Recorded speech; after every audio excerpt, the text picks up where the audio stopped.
Sports Crew.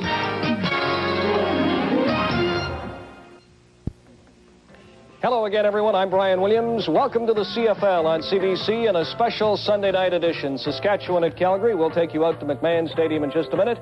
But first of all, let's bring you up to date with the national news headlines from our studios here in Toronto. CBC News with Sheldon Turcotte. Good evening. Here are tonight's top news stories. Thank you, Sheldon. There was one game this afternoon. BC defeated Hamilton 19-11. Let's have a look at the Western Conference standings. BC now in a first-place tie with Winnipeg. Saskatchewan wants to win tonight to move on to last place. Calgary, of course, wants to keep pace with Edmonton. The disaster area in the east is Hamilton. The offense non-existent, inept today. Bernie Ruoff accounting for all 11 points. Tonight, Saskatchewan at Calgary and from McMahon Stadium. Let's bring in Don Whitman, Leo Cahill, and Ron Lancaster. Thanks, Brian. Well, there have been concerns that the Canadian-born quarterback has almost become extinct in the CFL. Tonight, here at McMahon Stadium, we're rather excited because Greg Vavra, the University of Calgary dinosaur star, is the starting quarterback for the Stampeders against Saskatchewan. And Leo Cahill, a lot of people seem to think this young man has a lot of potential. He certainly does. He's the first player to ever have his number retired at the University of Calgary, old number 17. He's a hometown boy. They've tried the other two quarterbacks. It just hasn't worked out, and I think this kid has deserved the right to start, Ron. You're right, Leo. He does deserve the chance. The Stampeders have been having some problems at quarterback, but the big thing tonight, you have two teams that have to win the football game. But for Greg Vavra, if he can get the Stampeders a win, it's going to be a big shot in the arm for the entire football operations here in Calgary. Well, Vavra is coming off a very strong performance in a backup capacity against the Montreal Concorde in his most recent outing. We talked with him prior to the game, and he is certainly full of confidence as he prepares to face Saskatchewan. We'll be back with the opening kickoff right after this. Obvious that the win could be a factor tonight at McMahon Stadium as the Saskatchewan Roughriders kick off to the Calgary Stampeders. Ridgway with that following breeze, drilling it into the end zone to Jenkins. And Jenkins is out to the 12-yard line and met there by Ray Elgard. So that's where the Calgary Stampeders will scrimmage first and 10. A 70-yard kickoff by Dave Ridgway. A run back of 18 yards by Melvin Jenkins. Greg Vavra, the starting quarterback for the Calgary Stampeders. And that should make a lot of the Calgary football fans happy because they have been clamoring for the young quarterback to get a starting assignment. Ron Lancaster had an opportunity to watch him perform in preseason and came away quite impressed. I'm sure Ron will have some comments as this game progresses as to the throwing skills of Greg Vavra. However, on the first play from scrimmage, he hands off straight up the middle to Walker, and he's stopped by Ken McEachran. There's also a penalty flag on the play. Vavra working with Walker and Petras in the backfield.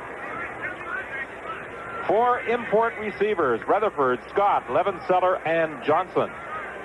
And an all-Canadian offensive line with Willie Thomas at center.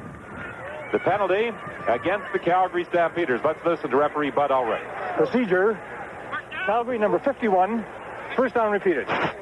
Well, the procedure call against the Calgary Stampeders, Jeff Inglis, who plays that right offensive tackle spot. So it will be first and 15 now from the 8-yard line. Vavra is going to put it in the air. He has a strong throwing arm. He doesn't get a chance to unload as he is dropped for a loss by Billy Jackson. He could not find a receiver in the clear.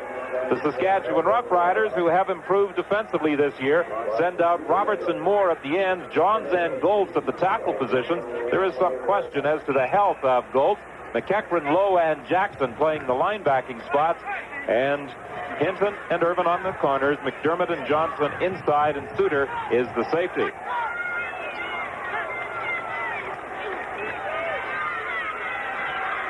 Vavra throwing to the sidelines, and he overthrew Tommy Scott. So the Calgary Stampeders are forced into a punting situation.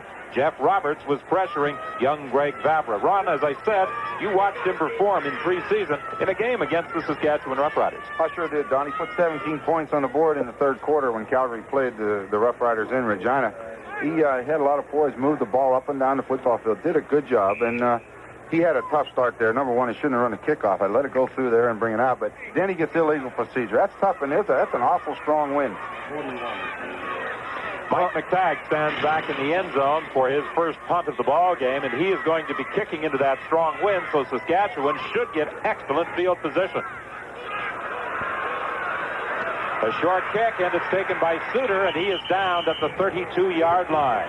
I think it should be pointed out here that Saskatchewan had their choice on the kickoff as to which end that they wanted to defend, and they defended the end with the wind at their backs, and that's why they got that nice deep kickoff down into the end zone area. Vavra had a tough indoctrination coming out here with the wind in his face for the first two plays, and now Saskatchewan has the ball in great field position on the 32-yard line. Nicky Hall, the starting quarterback. Joe Paupau is not dressed for this game. The backup is Homer Jordan. Penalty flag on the play, as a matter of fact, on both sides of the field. And it appeared as though Laurie Skolrud, number 68, was guilty of movement before the snap of the ball.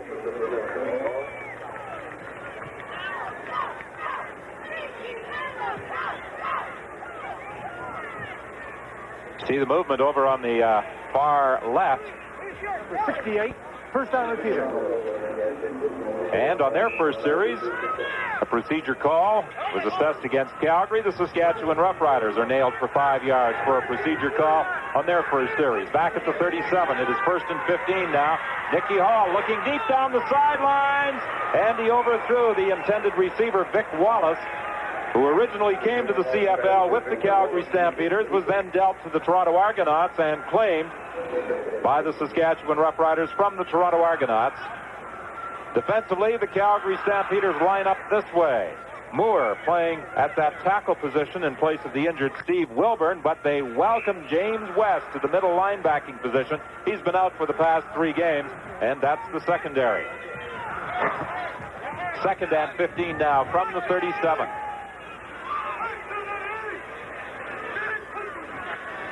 Movement at the line of scrimmage again. Penalty flags are down, and Hall was simply throwing that one away. He put it into the first row. Ronnie, it appeared as though, Leo, that Walter Ballard may have jumped offside. Yeah, I was going to say, Don, and tell Ronnie that it looks like the inactivity of Nicky Hall and not having been in there and playing a lot, his signal cadence might be a little off because the offensive linemen have jumped on 2 occasions. Yeah, the whole offensive line jumped before the ball was snapped. There was no doubt about it. Procedure, Saskatchewan number 1, declined, 3rd down. Nicky Hall was pulling out from the center, and he didn't have the ball. So you know when that happens, as Leo said, he is a little rusty. He wasn't even on the roster last week. And they come in, and you're working a lot of quarterbacks, and you're going to have these problems. Well, Ronnie, we talked about this. You know, he hasn't been in the ball game very much throughout the year. He's got a couple of running backs there that can run. He had good field position. You'd think he'd take some pressure off himself with that good field position, try to run a little bit first. Dave Ridgway with the field goal attempt. It is good. And, of course, Ridgway a couple of weeks ago had that record-setting performance against the Ottawa Roughriders where he kicked 8 field goals. So with 12:15 remaining in this opening quarter, Saskatchewan leads Calgary 3-0. Well, in case you missed it this afternoon, 19-11 was the score. The British Columbia Lions over the Hamilton Tiger Cats as the Leos move into a tie for first place in the West with the Winnipeg Blue Bombers, each team with a record of 6-1. And it looks very much as though the number 1 spot in the West will be decided in that rematch, Winnipeg and British Columbia, in the Dome at Vancouver in October. Every week brings it just a little bit closer, doesn't it? 1st and 10 from the 35. Better field position for Greg Vavra to work from now. Levin Seller and Scott both go in motion. Penalty flags on the play. The handoff straight ahead to Lewis Walker. And this one is going to be brought back. Yeah. Looked like Dave Kersinger. I tell you, that's, 3 first-down series, and we've had 3 offensive tackles move. First it was Inglis, then it was Skolrud, and now it's Kersinger. Well, Ron, you don't like to harp, especially on coaching techniques, but when they kicked off with that big wind at their back and they had that rookie quarterback in there, you'd think that they would have told that kickoff returner. Calgary number 69, first down repeater. You'd think they would have told that kickoff returner that if it goes in the end zone in a fly, make sure you take the point so that you give this young quarterback a chance for field position. Instead of that, they gave him the ball on about the 8 or 10 yard line. Sideline pattern, Levin Seller. He is out to the 38-yard line, so it will be 2nd and 7. Calgary dropped the zone that time, and Terry Irvin was really beating up on Nate Johnson over there, and it allowed Levenseller to get into that little bit of a hole, and Vavra found him. That's a pretty good throw. What was good about it, too, Don, is he didn't try to get the 15 yards back at once. You know, just half of it. You know, you still got a second down to get 7 yards. The ball between the 38 and the 39-yard stripes. Second down, Calgary. Second and just a little less than 7 yards. Draw play with Walker. Walker out to the 43-yard line, but he stopped there by Billy Jackson. So again, the Calgary Stampeders are forced to send in the punting unit. I'll be surprised that we don't see a lot of the running game tonight, Leo. You got the rookie quarterback in there. He's going to use the backs, I think, with Nicky Hall in there, and he's going to use his running back. So I think you're going to see the ball on the ground a little bit. Yeah, I think we talked about that before the game, too, Ron, that maybe the deciding factor in this game tonight will be which team can run the ball the most effectively. That's for sure. Kearse and McDermott are back for the third down punt by Mike McTagg. Again, he's kicking into that strong wind. His first punting effort was only a 33-yarder. He had to field it on a bounce. Pretty good punt into the breeze as Kearse goes back to his own 22-yard line, came dangerously close to fumbling that football and runs it back out to the 32 where he's stopped by Kerry Berryman. That was a 46-yard punt by Mike McTagg. Pretty good kick into the breeze. That's an excellent kick into that wind. I didn't think he'd be able to kick it that far. In fact, when I saw the Saskatchewan return men lined up, I thought they were a little deep, but he kicked it far enough to back them up. Nicky Hall, a Tulane grad, came into the CFL with the Winnipeg Blue Bombers, was part of the trade last year that saw John Huffnagel go to Winnipeg when the Bombers were desperate for a quarterback after Tom Clements had gone down. However, Nicky Hall has had some problems with a knee since then.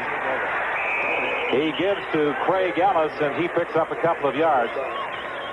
Talking with Nicky Hall down at field level prior to the start of the game, he is all legs, isn't he? You know, I know that I saw it 2 weeks ago up in the press box in Saskatchewan. He is really tall, and he's cut high. You know, his legs go on forever. I think when you look at that Calgary defense, one thing that stands out crystal clear is that they've got that number 58, James West, in there at that middle linebacker spot, and that means a lot to that defense to have him back in there playing and well. Second and 8.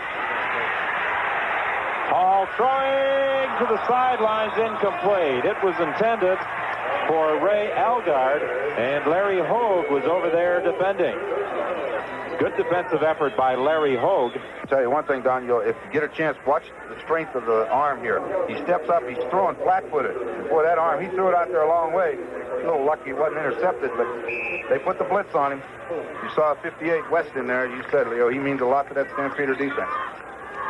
Larry Hogue, 5'9", 175 pounds, out of Utah State, knocking down the pass, forcing Saskatchewan into a punting situation. Hickey with that following win finally gets the bounce downfield. Penalty flag on the play. And it was Hickey, I believe, who tried to get in there to scoop up that loose ball. However, number 50, Jerry Friesen, was also in there for the Saskatchewan Roughriders, so we'll sort it out for you when we return. Well, a no-yards penalty assessed against the Saskatchewan Roughriders, and Ron, you made an interesting comment that had Jerry Friesen stayed out of there, Paul Hickey might have scooped that ball up. Well, in Friesen's defense, I think he thought Hall touched it, but Richie Hall went back, and then he didn't cover it, and boy, Hickey was coming, and he would have had a shot at it. Just a little bit of a mistake, and instead of maybe the punter recovering, you get a no-yards penalty. Really helps the Stampeders. So it's first and 10, Calgary. The Stamps are at their own 40-yard line.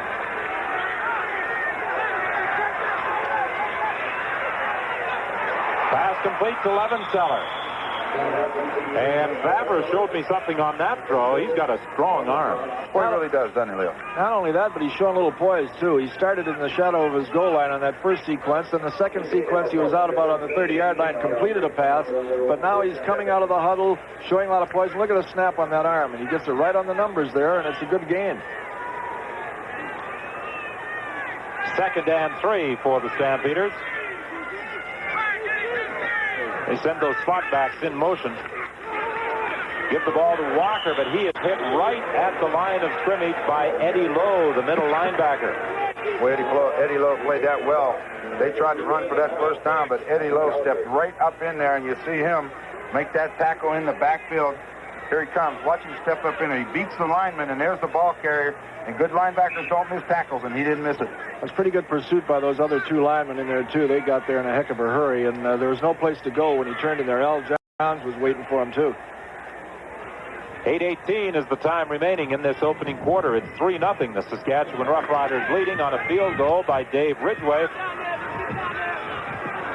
McTagg's third down punt bounces back towards the line of scrimmage, fielded by Fran McDermott, and he is stopped at the 40-yard line, and there's a penalty flag on the play.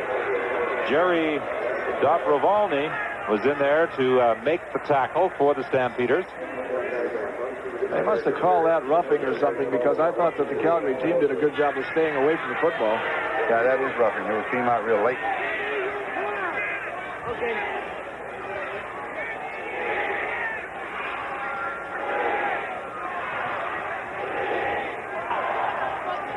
Major foul, spearing, number Calgary 58. First down. That's James West. James is back. So with the ball at midfield, Steve Barato watches his defensive unit work against Nicky Hall and the Saskatchewan Roughriders. 1st and 10 for the green and white. Over the middle, incomplete. Looking for Ray Elgard, nearly picked off by Darryl Moyer. Now, if you take a look at both of these quarterbacks here now, you've got a couple guys that haven't played too much, but you've got one kid that's supposed to be a Canadian quarterback from a Canadian college, and then you've got another guy that was trained in the American colleges. And if I had to take my choice right now, I'd say that Barba looks like he has a lot more, or Bavra, I should say, looks like he has a lot more poise. 2nd and 10 at midfield.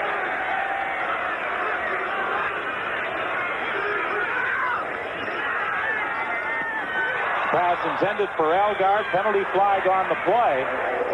They may have called a pick on that.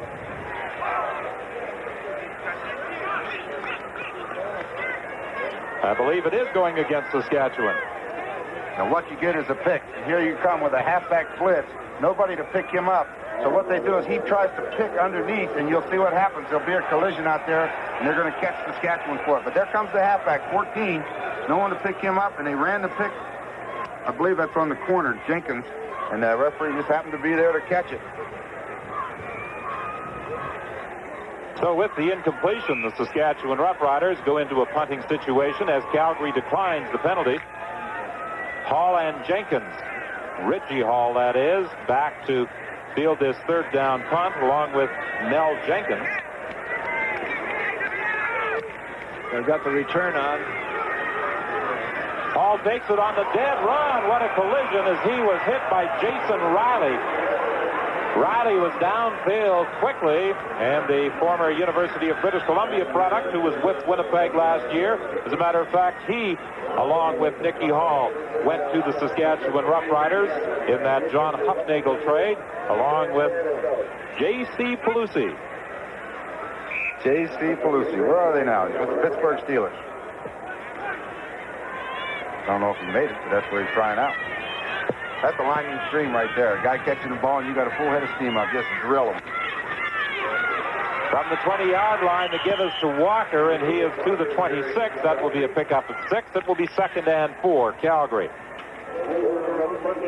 Calgary has tried completely from tackle to tackle with their running game. They haven't tried to get outside at all, which is either an indication that they have a healthy respect for the outside perimeter of defense, or that that's their main running game on the inside. Well, I think if you're going to roll out, Leo, you better run inside, keep him in there, and maybe you can get outside. There's got to be a reason for it, but you're right. They're running inside right now.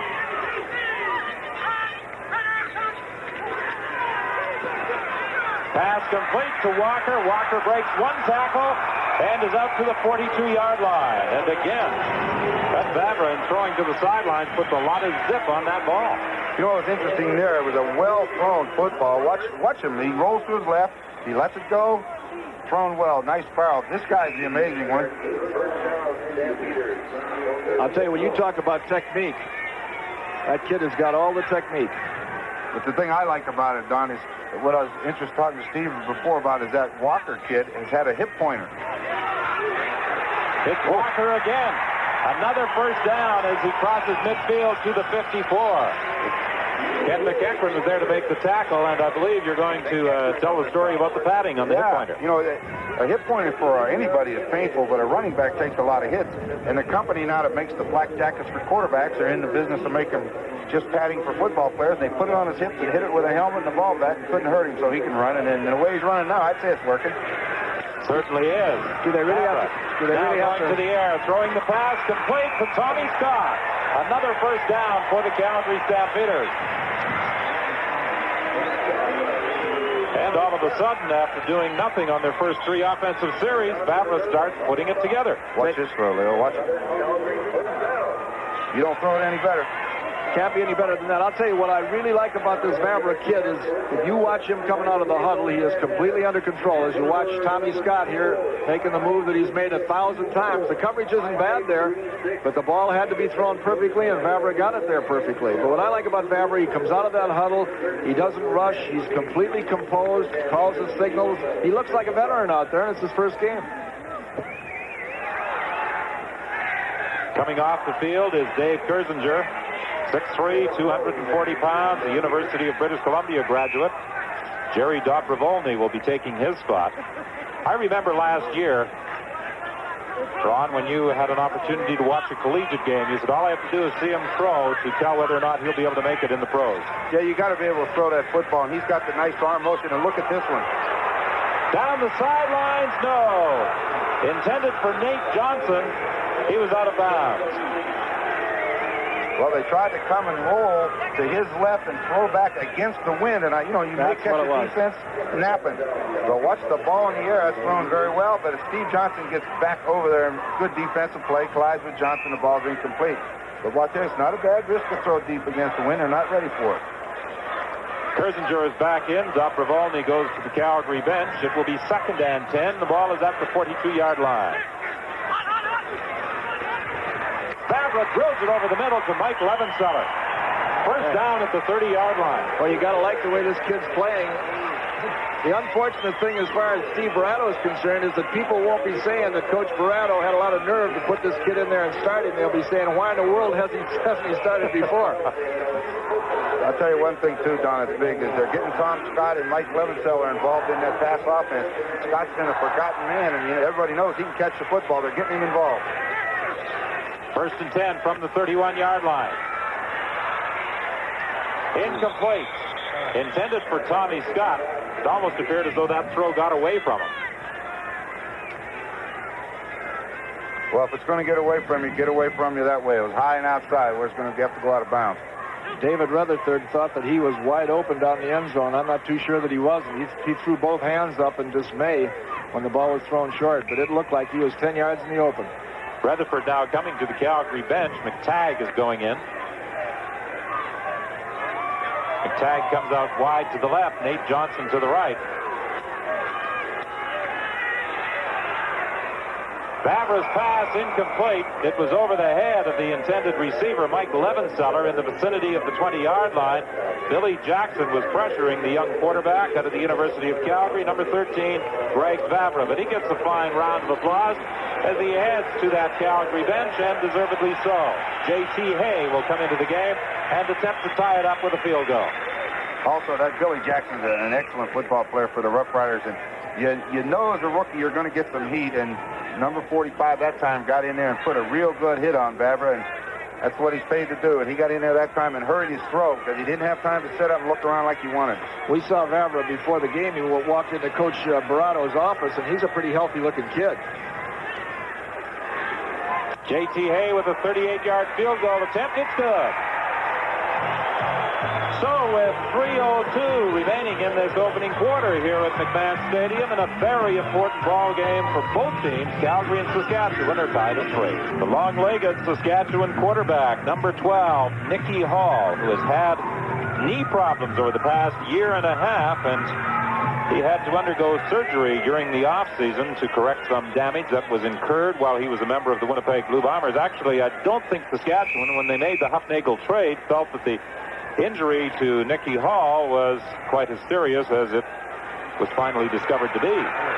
Craig Ellis on this kickoff return And he's wrestled down at the 39-yard line by Doug Battershill. A 53-yard kickoff by J.T. Hay. Don, there's 2 minutes and 55 seconds left in this first quarter, and Calgary's objective now is to keep the Saskatchewan Roughriders off that board, and if they can, and take that win in the second quarter with a 3-3 tie, they've had a great first quarter. The moral victory. That's right. And as far as Saskatchewan's concerned, they've got just 2 minutes and 50 seconds to do something with it. First and 10, Saskatchewan. The ball is at the 40-yard line. Hand off to Craig Ellis. He got to the line of scrimmage and maybe picked up a yard. He was brought down there by Ken Moore. Ken Moore is an interesting story. Last year, he was running out of the fullback position for the Calgary Stampeders in a couple of games. This year, he's playing defensive tackle. He came to the club as a tight end. There's a guy that can play it all. And, he had an article in the paper today. It was interesting. He said he's going to stay there forever. He's planning on having a good game. James West playing that middle linebacking position for the Calgary Stampeders. And, did Steve Barato welcome his return. They've missed him in the past 3 games. Pressure from the backside. Nicky Hall hit in the act of throwing. Run over by Walter Ballard.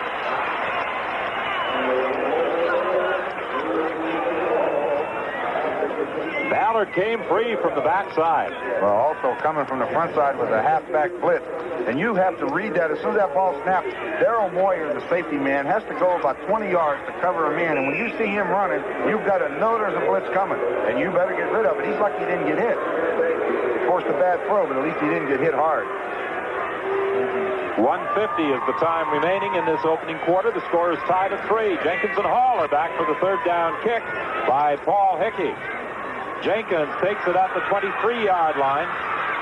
And Ray Elgard wrestles him down at the 27. One indicator of a good football team is the way they cover kicks. And, so far Saskatchewan has been very, very effective on their kick coverage. Well, as the Calgary offense moves out onto the field for a first down play at the 29-yard line, we remind you that next Saturday on Sports Weekend, you'll see the Canadian Canoeing Championships live from Dartmouth, Nova Scotia, the Budapest Grand Prix of Track and Field, and the Canadian Derby from Edmonton. On Sunday, it's the Dutch Grand Prix from Zandvoort, Holland. There's their first test of the outside, and it looks like they almost broke it, Don. Walker brought down by Ken McEachran, a saving tackle. And Walker has been running well through this first quarter. Okay, watch this. You'll see a man, you can't see him, but their slot back came across in motion. Ken McEachran, number 30, the linebacker, followed him all the way across. That makes him one short on that backside, and sure enough, they pulled the guards, and Walker got around there. That's a well-executed play. 14 yards for Walker. He now has 40 for the game. He's averaging 8 yards per carry. Favre's pass intended for Levenseller. Levenseller protested that he was interfered with by the middle linebacker, Eddie Lowe, but the officials did not read it that way. It will be 2nd and 10. The ball is at the 43-yard line. Coach Steve Barato was telling us that he would help Favre in his play selection and help him with some of the preset reads. Well, yeah, you got to do that through the films, and you got to sit down and study, and I know they've done that. You have to do that. 2nd and 10. Favre's pass complete to Tommy Scott. That will be very close to a first down. That was very close to a ground ball, too. Well, one thing for sure. A guy like Tommy Scott, you see Favre get outside, getting some pressure inside. He can't throw the out to the wide receiver, but you see 22, he just stops and goes back, and that's a very hard ball to throw, but he did find the open area, and if you can get Favre to find Scott and give him time, Tommy Scott will find the open area. Watch him work back inside. It just doesn't seem right, though, to see Tommy Scott wearing red after so many years in the green and gold of the Edmonton Eskimos. Ooh, boy, that was a saving tackle right there. Lewis Walker tripped up by Steve Johnson. And that is the final play of the opening quarter. The Calgary Stampeders and the Saskatchewan Roughriders deadlocked at 3 on field goals by Ridgway and Hay. We'll be back after this.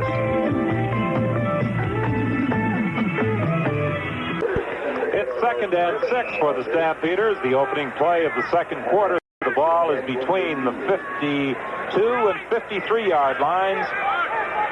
of the Saskatchewan Roughriders. Favre swinging it out to the sidelines, intended for Walker. Good defensive job there by Fran McDermott. It's almost like a run and shoot, and he threw it a little bit too quick. The linebacker was up too close, and he should have gone downfield with it, but it wasn't intercepted, so it won't hurt him. They'll punt the ball and get good defensive position. Well, the big thing is, Ron, that the first quarter is over, and Calgary has weathered the storm as far as that wind factor is concerned now. They'll be kicking with the wind this time and going down to cover it, and Saskatchewan now's got their work cut out for them. Mike McTagg kicking into the wind, averaged 36 yards per kick in that first quarter. He seems to kick the ball just a little better when he's only responsible for the punting chores and is not working as a wide receiver. Fran McDermott on the return. He's a good one, but he is brought down at the 17-yard line by Greg Peterson.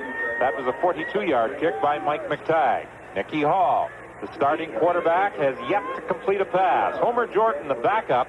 Joe Paupow, injured. He has a shoulder problem, and he expects to be out about another week.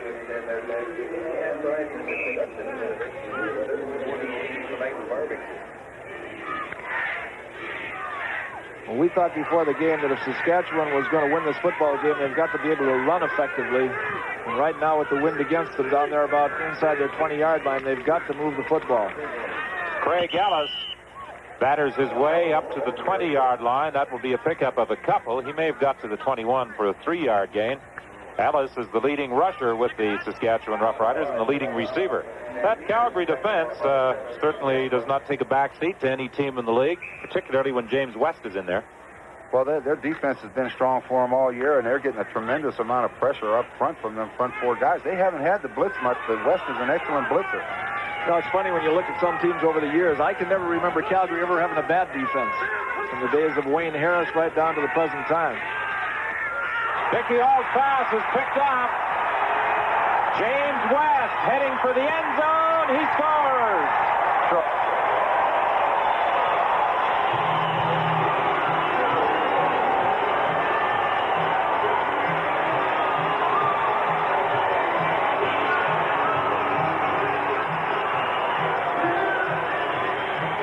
Right over the middle, James West picks it. He's looking for Krista France, and James West doesn't have anything to do with stand there and intercept the football. That's a good catch. Ron, there's another mark of a good football team. Did you see that defense rally? Did you see the defense rally and set up those blocks? Troutman got a block. Several of them got blocks. There he is, Leo. James West. He's got a man-to-man coverage. His man's blocking, so he just stands there. Watch that athletic ability. You're right, Leo. Going from defense to offense in a hurry, and they pick up the blocks and walks in. The point after by J.T. Hay. And early in this second quarter, the Calgary Stampeders take the lead for the first time. 13:26 is the time remaining. They lead at 10-3, and we'll be back with the Calgary kickoff after this. Well, James West with that 25-yard interception return, and is he pleased with his performance? Oh, he's the happiest guy in the football field. Look at that athletic ability there, Ron, and watch the rally here. What you're talking about, Leo, that is tough to do. Stand that close to a quarterback and reach up and grab a football. Sure is. That shows some ability. And what a way to come back after being injured. Craig Ellis on the kickoff return. Better tackle him because he can run. Oh, good move to get away from J.T. Hay. He put a shift on J.T. Hay that left the Calgary kicker grasping for air, but Richie Hall ran down Craig Ellis. That was a 64-yard kickoff and a 51-yard return. Well, Craig Ellis is an excellent running back, Leo. Well, you know what that is? That's a good example of a team coming right back when they have to. They needed that very badly, and that's a good sign when that Regina team can come back like that. Especially out to midfield. That's a great place to start. Craig Ellis has played with 4 Western Conference teams. Winnipeg, Edmonton, Calgary last year, and then Saskatchewan this year. Homer Jordan now in at quarterback for the Saskatchewan Roughriders, and that will be a pickup of a 5 with Craig Ellis carrying the ball. Are you surprised, Ron, that very quickly Coach Ruben Berry has decided to make the quarterbacking change? Yeah, a little bit. I didn't think either team did that much offensively the first quarter, and, you know, give the guy a chance to get the feel for it and let him go. But let's face it, he didn't complete a pass, and he threw an interception. So I guess the coach wants him out there, and Homer needs to play anyway. Homer Jordan, the Clemson product, signed as a free agent, completes the pass for a first down, Saskatchewan. He hit Vic Wallace at the 40-yard line. I think there's one more consideration here, too, and that's that Nicky Hall wasn't being effective passing, and we're going to see this play right now. Okay, we're going to get a play action here, and they'll pull the guard. This gets the quarterback outside. The wide receiver just goes down and turns to the inside, and Homer Jordan will find him. Watch the guard. There he goes. Number 58. That's Vic Stevenson. Gets outside. He's his personal protector. Watch the curl route. There it is. Good throw, good catch, and it's coming back. It all goes for naught. A holding call against Saskatchewan wipes out the game. Well, that's hard to take, but the point I was going to make, Don, is that Nicky Hall wasn't being very effective throwing the football, but when you have Homer Jordan in there, he just showed that he can throw the ball a little bit, but he can do something else. He's got that extra dimension. He can run with the football and threaten that line of scrimmage.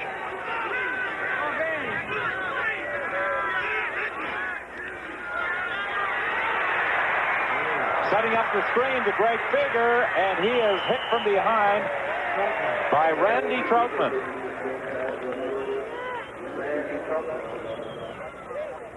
Okay, well, if you want to see what's wrong with the screen, he has to give up so much ground. Look at the linemen. They all disappeared. He's too far away from those linemen and allowed somebody to come in from behind. But they were downfield throwing. If he can get to them. Well, the offensive line have got to stop that defensive penetration a little bit. They just can't let them in free like that because there's no cohesion to the screen if they let them in free like that. It forces the quarterback into a quick throw. Hickey kicking into the wind. Hall fumbles the football. It's still loose. And I believe the Calgary Stampeders wound up with it. They were very fortunate to come up with that football as Mel Jenkins scooped it up after it bounced away from Richie Hall. 11:27 remains here in the first half.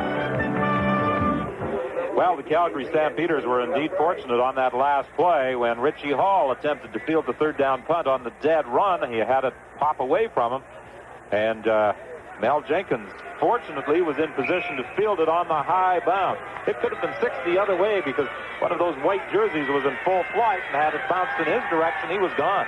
What usually happens on those? They bounce away from you, and you're the only guy back there. You don't have any help. Walker had no help. He's dropped for a loss of a couple of yards. He was met head-on by Ken McEachran, and number 71, Jeff Roberts, was also there. That Jeff Roberts is really playing good football for the Saskatchewan Roughriders. He really rushes hard. He plays every down. And that's something to say for those defensive linemen. They get tired out there, but he goes every play, and he rushes hard, and he's a big man.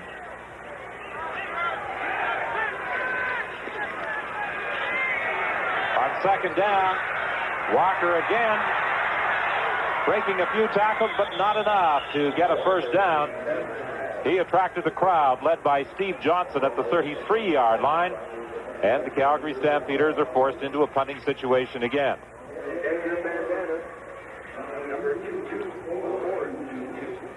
Mike McTagg, some interesting comments revolving around McTagg and Paul Bennett from the game the two teams played here a few weeks back. They had quite a verbal exchange, apparently. As a matter of fact, it was more than verbal. It became physical on a couple of occasions.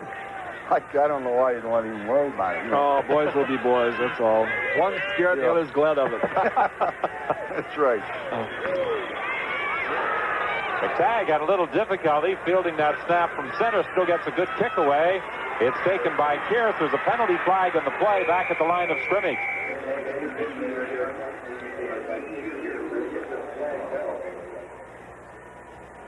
Bud Ulrich consulting with his umpire, Bill Wright. The holding call against the Saskatchewan Roughriders. So well, they still have this possession. will take the ball back to the 25-yard line.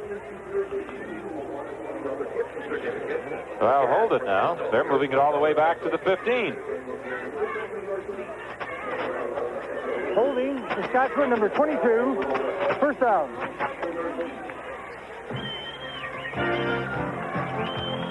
Well, on Tuesday, baseball action comes your way on CBC television. The Montreal Expos take on the Los Angeles Dodgers. You'll see them on CBC television.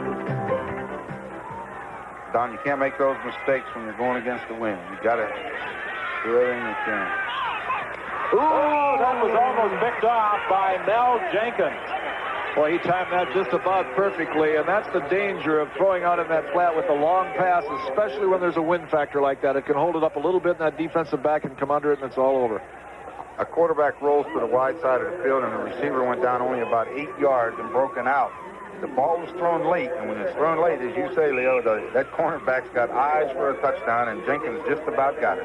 Well, Mel Jenkins was inserted into the lineup as the result of an injury to Ron Hopkins. Hopkins is healthy and could come back, but Jenkins isn't letting him. Well, he's playing great football for him, and, hey, how many guys wouldn't be playing if somebody didn't get hurt? Pass incomplete. It was intended for Stu Fraser. So the Saskatchewan Roughriders continue to have the problems throwing the football. First it was Nicky Hall, now Homer Jordan. I'll tell you, Calgary looks like a different team. We saw them a couple weeks ago against the Argos. They looked a little bit lackadaisical and a little bit disorganized. Tonight they look nice and crisp, and they look like a football team. And Saskatchewan, with the wind factor against them and field position against them right here, is going to need a couple big plays to keep them off the scoreboard again. Paul Hickey stands back at the goal line for this third down punt.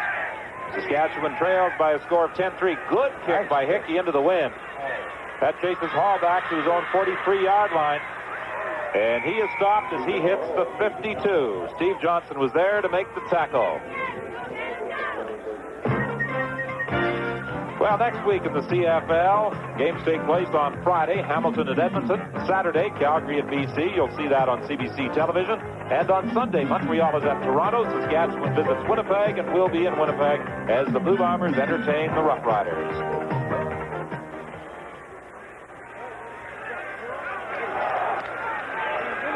Vavra on first down hits Tommy Scott to the 50 of the Saskatchewan Roughriders. That will be a pickup of about 8 yards.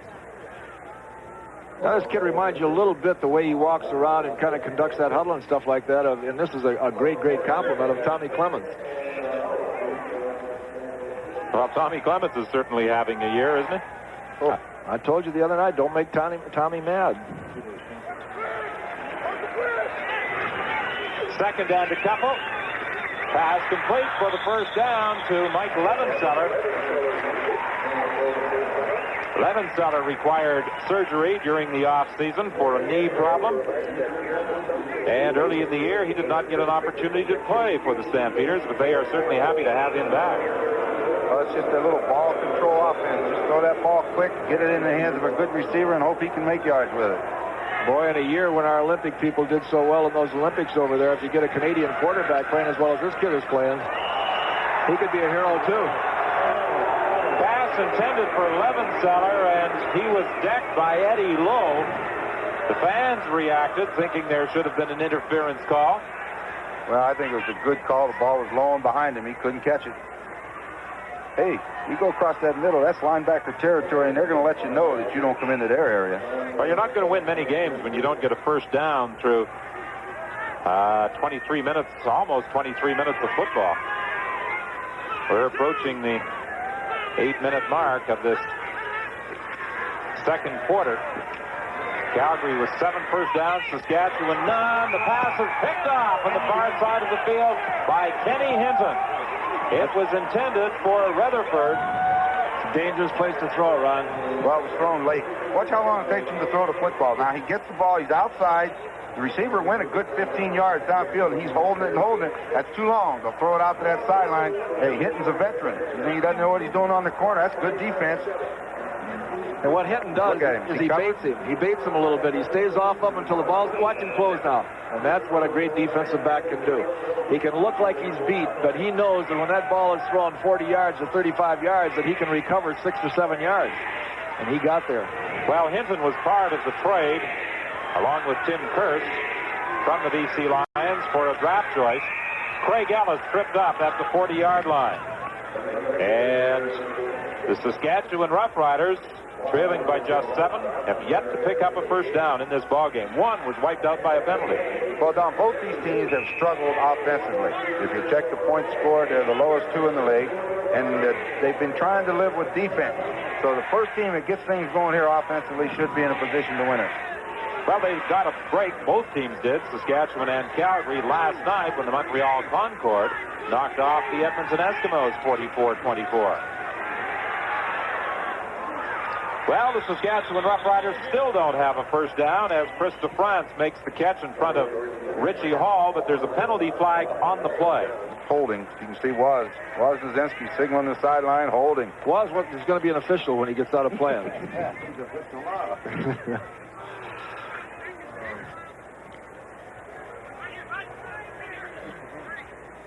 Referee Bud Ulrich taking a look at the pass, and I'm not so sure I would have had the penalty marched off. That was second down, wasn't it? I don't understand that at all. Well, they give the Saskatchewan Roughriders a chance to get out of it. It would have been third and about 5 yards. I was wondering what the yardage would have been. I wasn't paying any attention. I was watching the receiver, but they had 5 yards? Yeah, it's at least 4 or 5 yards. Yeah, I think you decline that. So the Roughriders get another opportunity to perhaps move the ball. Throwing deep for DeFrance. Incomplete. That's why you don't give him a second chance, because he almost was behind him. In fact, he was. He was in there. I've seen him make those catches. I remember a catch he made last year. He had his helmet knocked off against the Edmonton Eskimos, still scored a touchdown of some 80 yards. Boy, that ball was catchable, too. I think that Odoms just happened to get and block his view of that football, because Chris will catch those.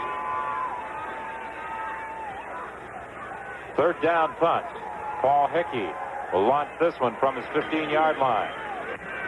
They got the return on again. Another nice kick. Jenkins backs up to his own 34-yard line. No blocking help develops, and he is brought down at the 36-yard line by Jason Riley with 5:56 remaining here in the second quarter.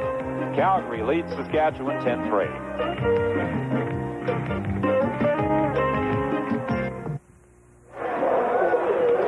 Well, the Saskatchewan Roughriders haven't done a bad job defensively, but again, they are having problems that have plagued them throughout this 1984 season.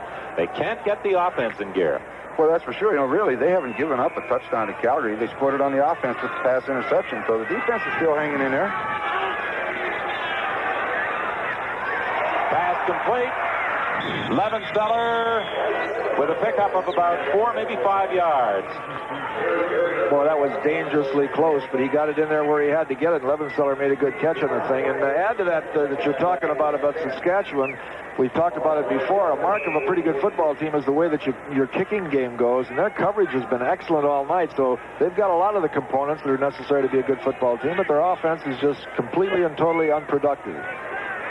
Favre's favorite target has been Levensteller. 5 of the passes have gone in his direction. Ooh, Walker did a juggling act and came very close to turning it into a first down. Steve Johnson as the man who took the Calgary running back out of bounds. Well, that's a good effort by Walker, because that Johnson can hit. He put a good hit on Walker, and Walker just bounced. He tips his pass here. He's already looking to the outside.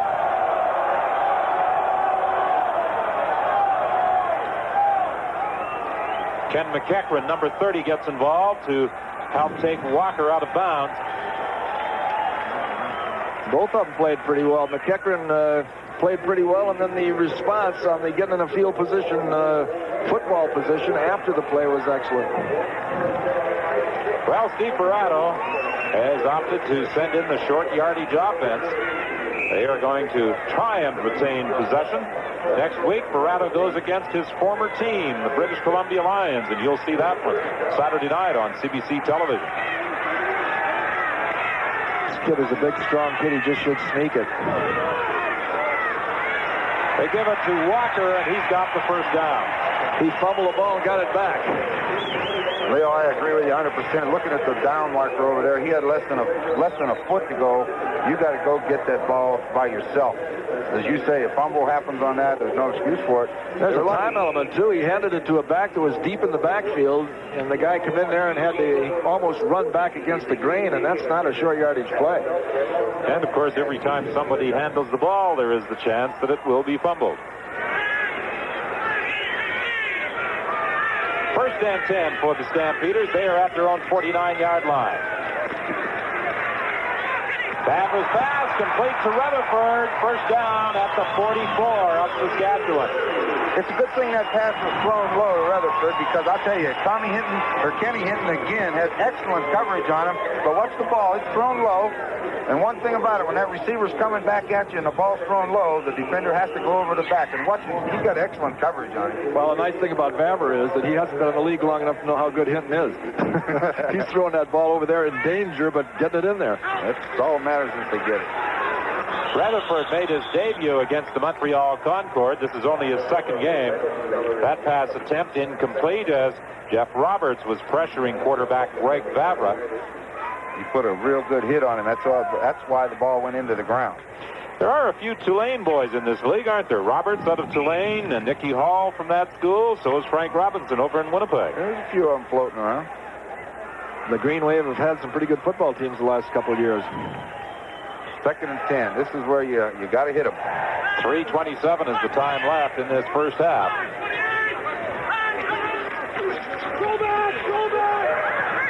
Ooh, he could have got that over there. Levenseller, and he had some blocking out in front of him.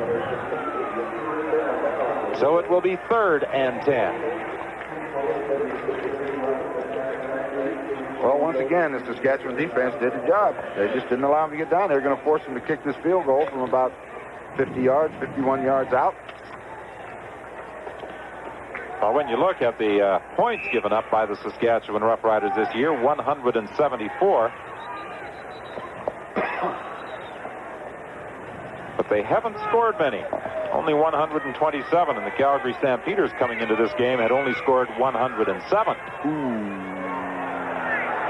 Field goal attempt by J.T. Hay is wide.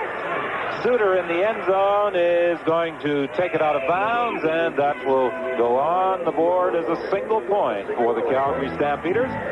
So with 2:53 now remaining in the half, Calgary leads Saskatchewan by a score of 11-3.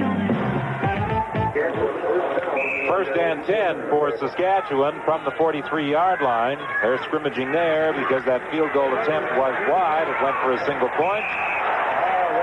Lyle Wozniacki came over to make the tackle. Hey, Woz enjoys these moments, doesn't he? He's the second leading sacker in the CFL behind Tyrone Jones of Winnipeg. Well, you're going to see it right here. He does an excellent job. Look at him play off the blocker. Well, that's what you call Ron going. Look at those shirts, though. 1, 2, 3, 4, 5 red shirts around the ball. That's pursuit. That's the way your defense has got to play. Woz looked like the Wizard of Woz on that one. He's played for a few teams in the CFL. Ball is fumbled. Was he in the act of throwing, or is it a fumble? It's a fumble. I think if we get a chance to look at it, I don't know, but Bernie Morrison came free, and there's no doubt that that's a fumble. He really smacked him. See, they put that linebacker inside, and they pick him up, but that allows the outside guy, number 72, watch him. Oh, he doesn't know he's coming. Look at that. Ooh, boy. Boy, Homer's had that happen to him a few times this year, and that hurts. Watch it. That's how angels are born, right there. Boom. It's one of those tough calls to make for the officials as to whether or not he was in the act of throwing the football, but they ruled that it was a fumble, and now it's Walker running the ball for a first down after taking that little swing pass from Vavra. He gets to the 21-yard line. Well, Leo, I know what you're going to say. 2:16 is time to run that football. That's it. And I'll say this. If he does throw it, it's about time to throw one deep again. They're really starting to crowd those receivers up close.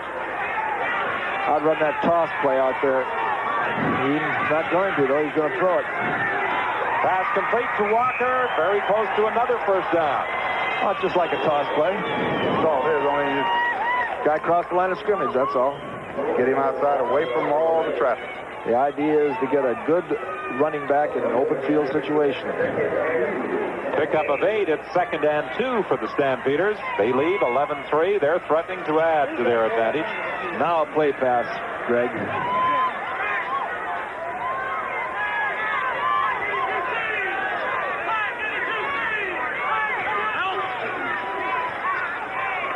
Pass is complete. Touchdown, Levenseller.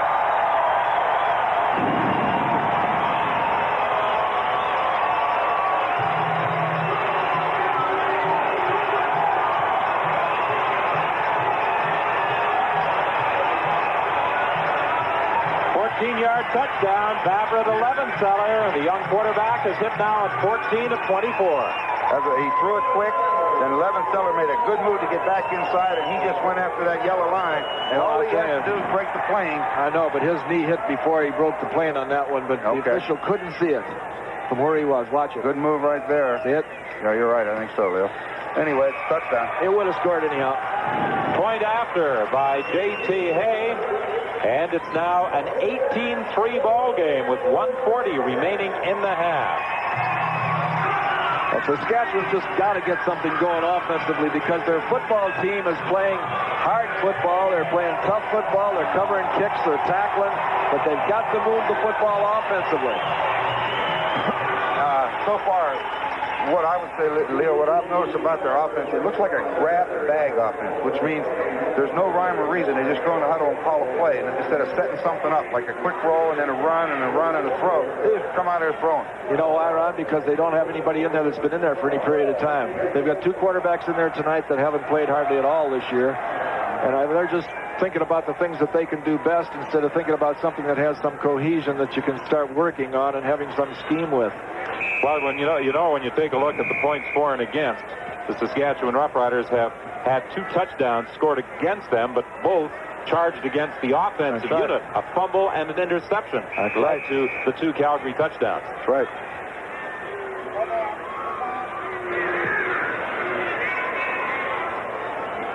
Craig Ellis starts out from the 2-yard line.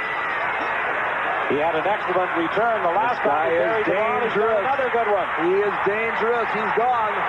He is gone. I would bet that he's going to pick it up.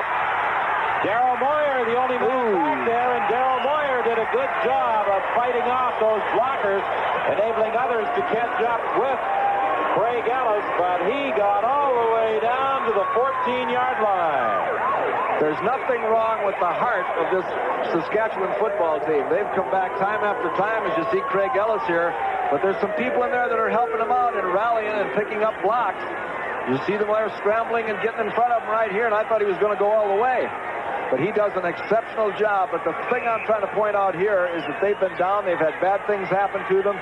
But on numerous occasions now, they've come back and made big plays, which means that they've still got a lot of spirit with that football team. They got Nicky Hall back in there now, quarterback. If they can get in right now, they're in good shape.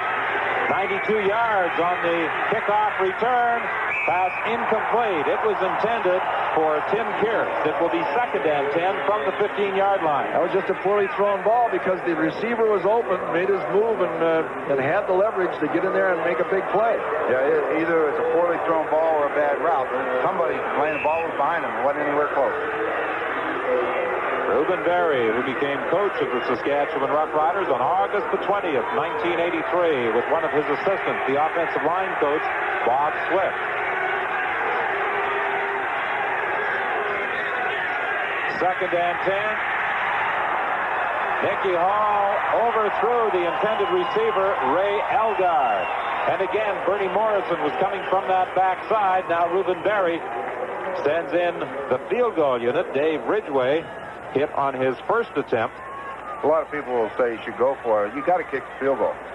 They haven't made a first down yet, so get that 3 points. They got to get the points when they can get them. You're absolutely right. Sure. They make the field goal, they're down 12. If they don't, they're still down 2 converted touchdowns plus 1. I'll tell you, if Bernie Morrison keeps making the plays that he's making defensively, he's going to have to deserve some consideration for the defensive Carling player of the game.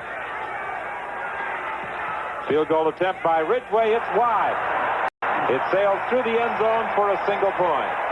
So with 1:09 remaining in this first half, it's now 18-4, Calgary in front. And a reminder, at halftime, we will have the national news with Sheldon Turcotte, and Brian Williams will have highlights of CFL action this weekend. Stampeders from the 35-yard line. 1:09. He still has a chance to get down there for a field goal because with this win, he only has to get out around midfield. The one thing he's got to be afraid of, though, and that's that he doesn't get too impatient and throw that ball out out there and get it intercepted. Oh, yeah.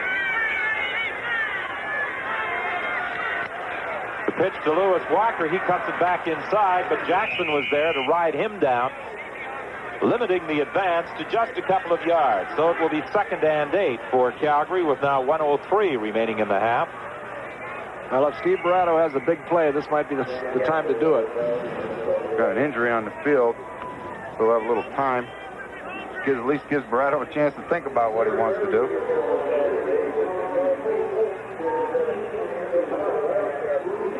An injured Saskatchewan ball player is Jackson. And he was the man who made the tackle on Lewis Walker, Billy Jackson, out of Mississippi State. Initially drafted by Houston of the United States Football League, opted to sign instead with Saskatchewan. Steve Barato discussing defense over on the sidelines. What a big play. He knows that, too. That's his forte, defense. And the play is an offensive player, but he's thinking about defense. Well, he may have to employ some defense because the Saskatchewan Roughriders will get one more opportunity before the half ends. The pass intended for Lewis Walker, it's incomplete. We had a visit with Steve Barato before the game, and he told us an interesting story about going through some old files and coming across a letter from one Leo Cahill. Yeah, I remember back in 1965 or 66 when I was coaching the old Rifles in Toronto, I sent Steve a letter.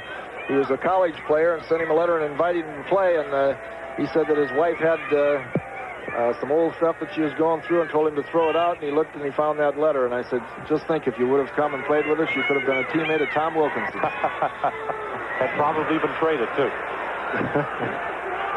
Good kick that chases Pierce back to his own 15-yard line, and he is brought down at the 23 by James West.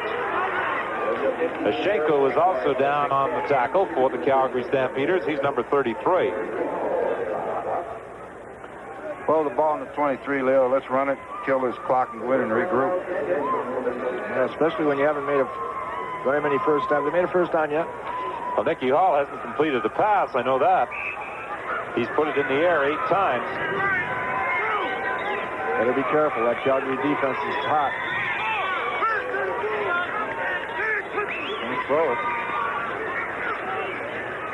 Sideline pattern, and Wallace is down at the 31-yard line, very close to a first down, and that's the first completion for Nicky Hall.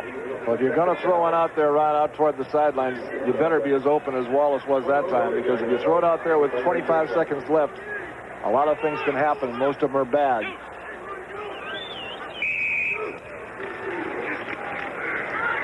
Craig Ellis quickly out to the 40-yard line, a first down for Saskatchewan.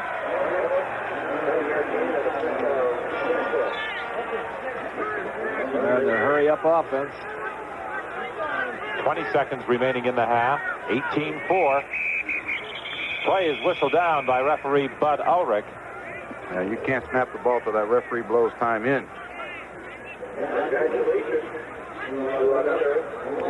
Ulrich saying now to Saskatchewan, boys, wait until I blow that whistle. Saskatchewan saying, Ulrich, what's the matter? Can't you take a joke?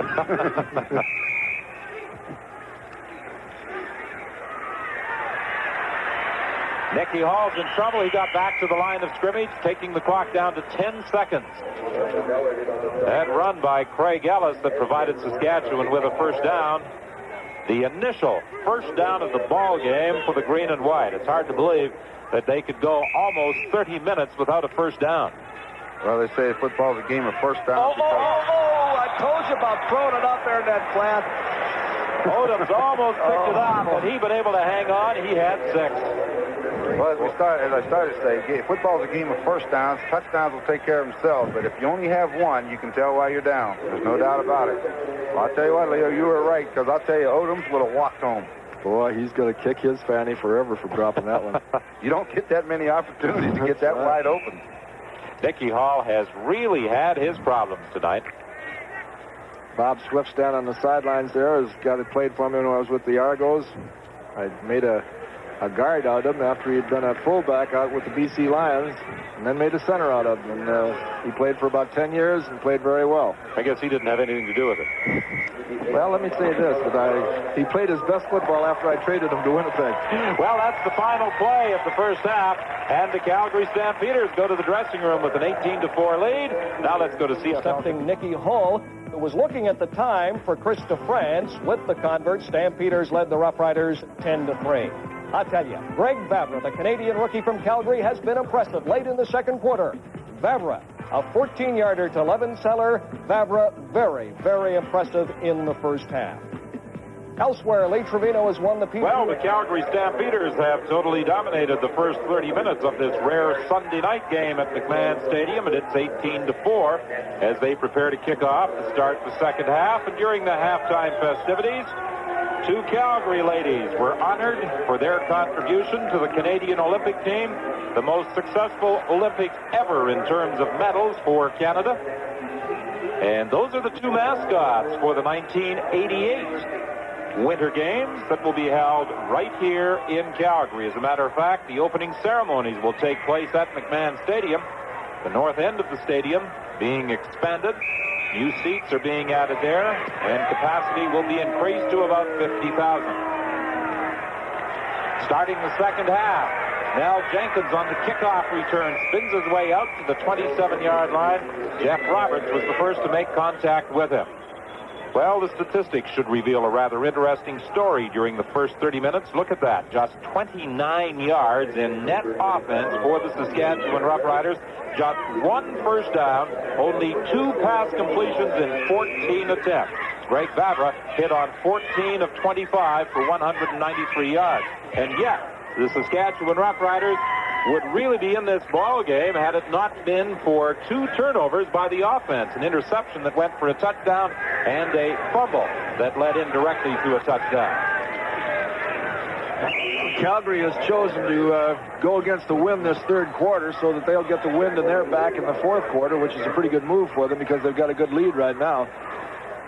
Well, the main thing, too, is Saskatchewan hasn't shown them they can move the football. So let them have it now, and at least going home, you have the wind at your back. That's all you can ask.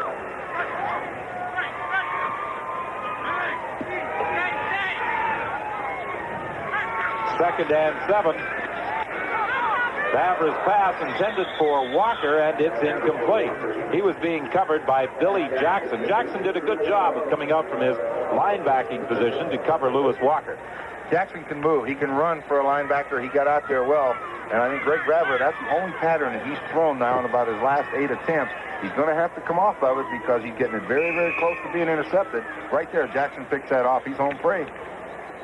And I think that Vavra ought to just rotate a little bit his options on the passing game and get to that straight drop-back pass and try to hit somebody in the middle on the curls and things like that, too.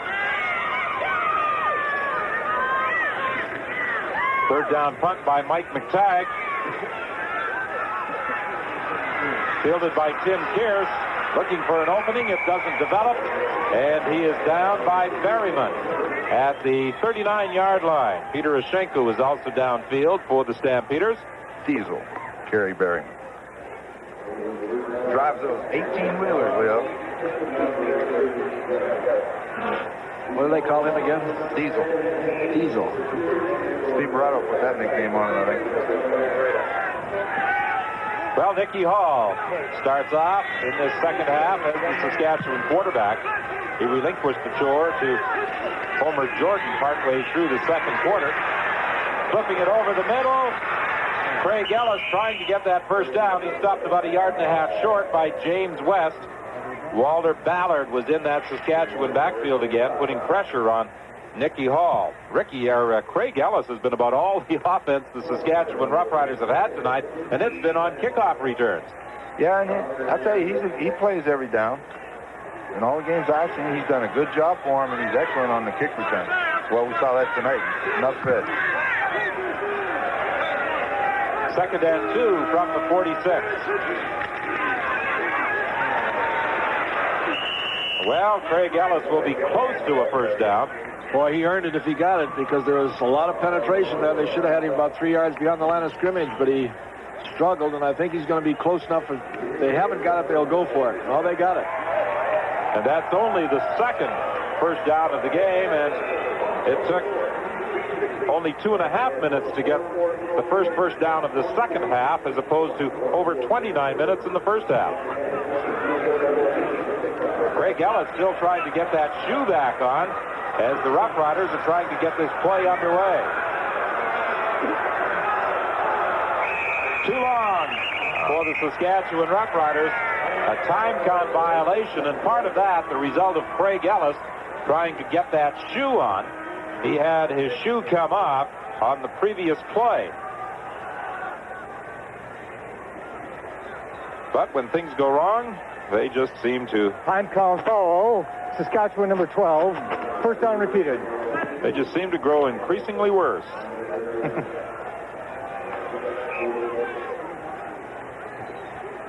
So now it's first and 15. The ball is back at the 44-yard line.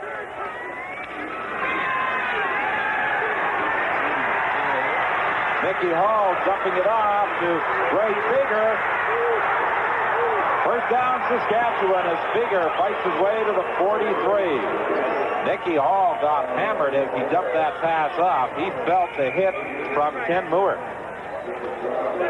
Ken Moore looks like he felt it too. Took a long time throwing the football. He escaped. That's number 58. Maybe we'll get a chance to see James West right here. Ooh. Boy, he'll dent you. Greg Figger makes a good run. The broken play turned out to be a big gainer, and they really need that right now. Well, it was West that put the hit on. It was Ken Moore that was coming in from behind in the initial pileup that Mickey Hall ran away from, and Ken Moore was shaken up on that play as well as he heads off now to the Calgary bench. He'll be replaced by Sean McEwen. First and 10, Saskatchewan at the 44 of Calgary. Calgary leads 18-4. Mickey Hall drills it over the middle to Chris DeFrance. Fumbled the football. It's still loose. Finally scooped up by Jenkins.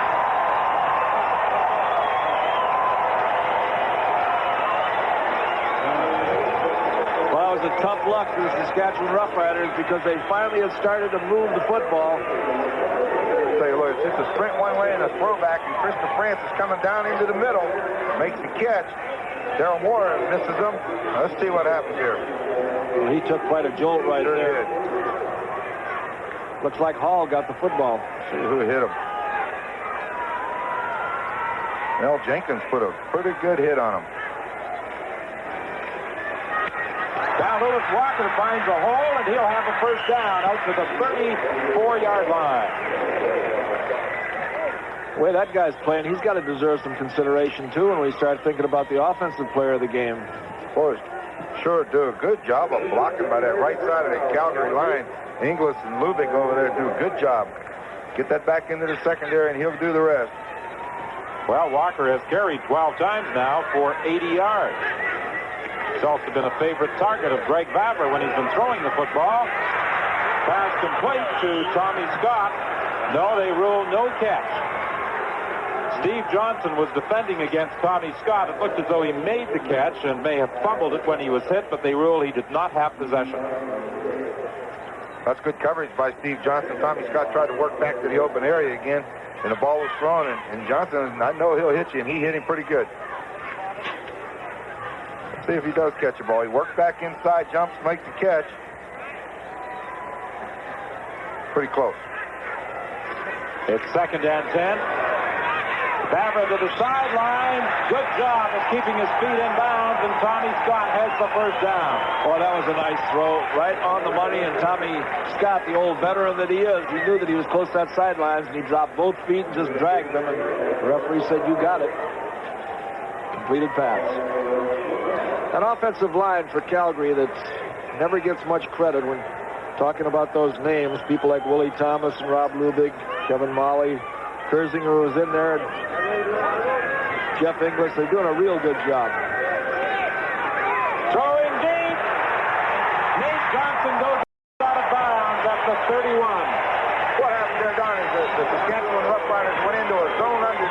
two men playing deep. They've got to cover that whole field.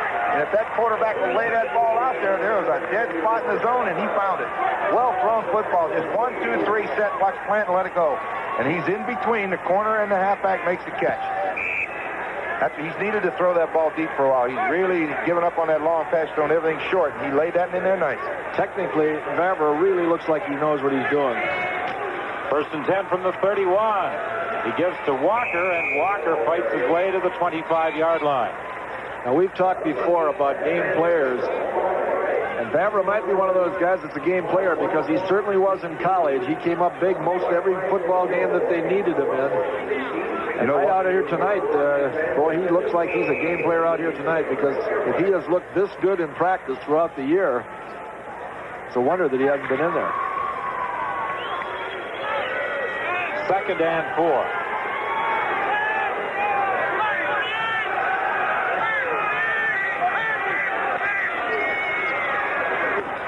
Pass complete. This will go for a touchdown. Levenseller. Well, I know Coach Pratt wanted to get those inside receivers back into the ball game, and tonight Scott Levenseller, both of them, made some big catches for them. None bigger than this, Leo. Wow, just a big play. Look at him come out there, boy. Good eyes, good trajectory on the ball, right on the money. Levenseller does the rest. That's his 2nd touchdown. A 25-yard touchdown for Mike Levenseller. 7 receptions tonight, and Greg Vavra, 17 completions in 30 attempts. Levenseller, Vavra, and Walker candidates for our Carling O'Keefe Offensive Game Star Award. The point after by J.T. Hay. There was a penalty flag on the play, but it looks as though the convert will hold. We'll be back with the Calgary kickoff after this. Well, there was a rough play assessment against the Calgary Stampeders on that conversion by J.T. Hay of the Mike Levenseller touchdown, but the Calgary Stampeders moved 88 yards very quickly. Greg Vavra required just 6 plays to move the team down the field. You're going to see the ball get put down right here. And watch those strings being turned away from the kicker. Good job. That's a real good job by Levenseller there of putting the ball down, making the adjustment. And the kick is going to be good 9 times out of 10 when all that's done right. I think the most important thing is getting that hand out of the road. If you don't, it hurts, I'll tell you. When you held, did you ever get kicked? Oh, sure. What happens when you don't get the head out of the way? That's how Stubby Dalton got his name.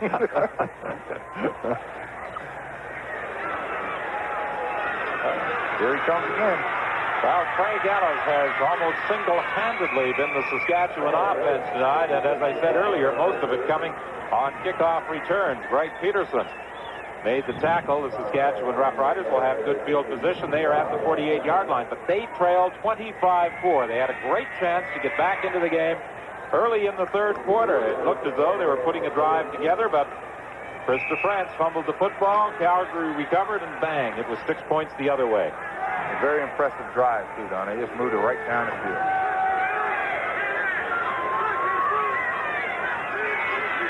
It's still Mickey Hall at quarterback. Swinging it out to Greg Figger. There's a penalty on the play. I think holding will be assessed against Jerry Hornett.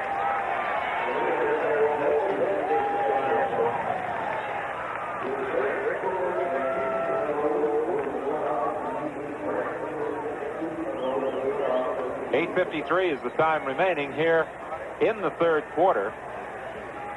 The pass was completed to Greg Figger. But the yardage being marked off against Saskatchewan. Let's listen. Holding, Saskatchewan number 53, first down repeated. Right on. Jerry Hornett, who played at Simon Fraser University, missed all of last year with a broken arm. Number 1 selection in 1979, doing a good job at that right offensive tackle position. However, on that last play, he was guilty of holding. Nicky Hall airmailing it for DeFrance. He can't quite catch up with it. It almost appeared that DeFrance reached for the ball before he got under it that time. I think if he really stayed on his feet and ran under it, he may have had a better chance of catching it. I think what happened is Hall gave him a bump. As he went by him, Hall was waiting for him to make a break. You know, the defensive back figures sooner or later you're going to break. He didn't. He just went right by him. Well, it's certainly far enough. Watch the hands come up here. Well, I guess he had to lurch in order to try to get to the football. He had the defender beaten, though. 2nd and 20, Saskatchewan. They're at the 38.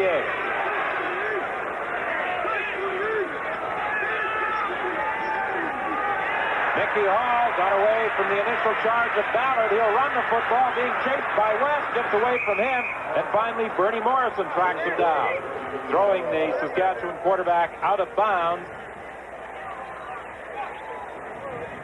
But he will not have enough for the first down, and Saskatchewan again is forced into a punting situation. Well, those guys must cringe when that West starts out after him, because when that whole field thunders when he goes down after somebody. And when he hits them, they stay hit. Do you think his eyes light up when he sees a quarterback in the open field? Oh, he loves it. He just loves to hit.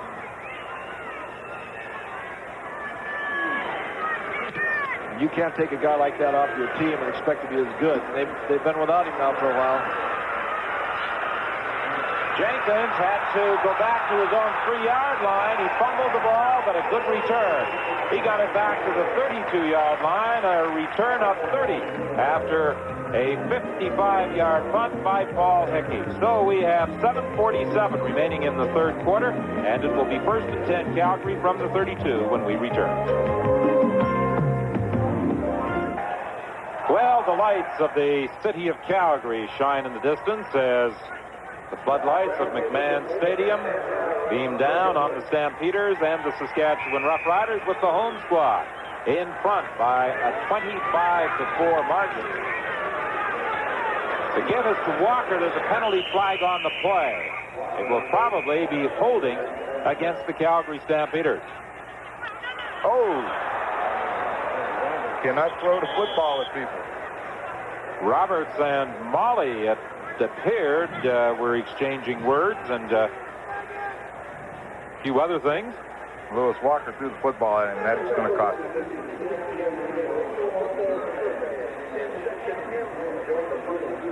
You wouldn't think that the Calgary Stampeders would be the ones who would be the frustrated players out there.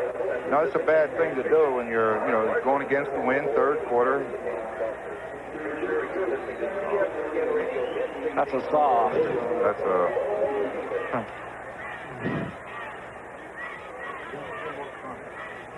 Objectionable conduct against both teams.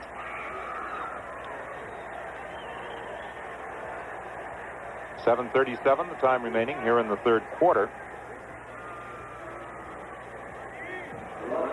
Things don't get any easier for the Saskatchewan Roughriders. They have back-to-back games against the Winnipeg Blue Bombers, and the Bombers, right now, I think, the hottest team in the Canadian Football League. Yep. Holding Calgary number 68. Well, the initial call of holding went against Kevin Molly of the Calgary Stampeders, and then the objectionable conduct calls offset each other.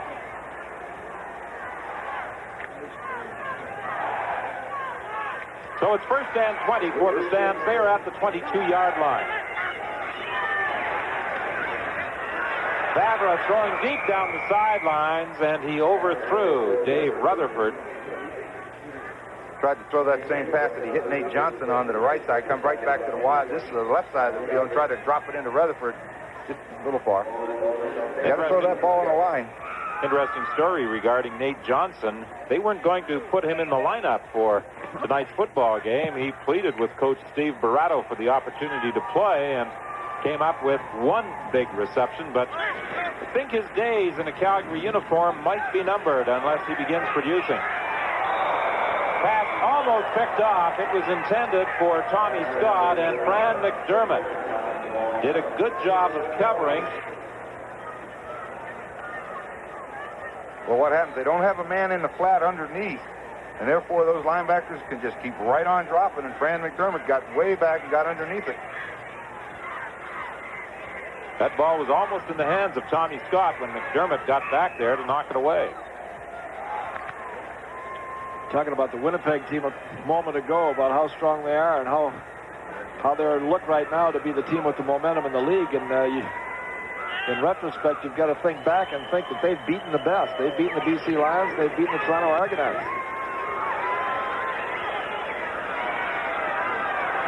Ball is fumbled by Tim Kears, who's got it. It will be Saskatchewan ball.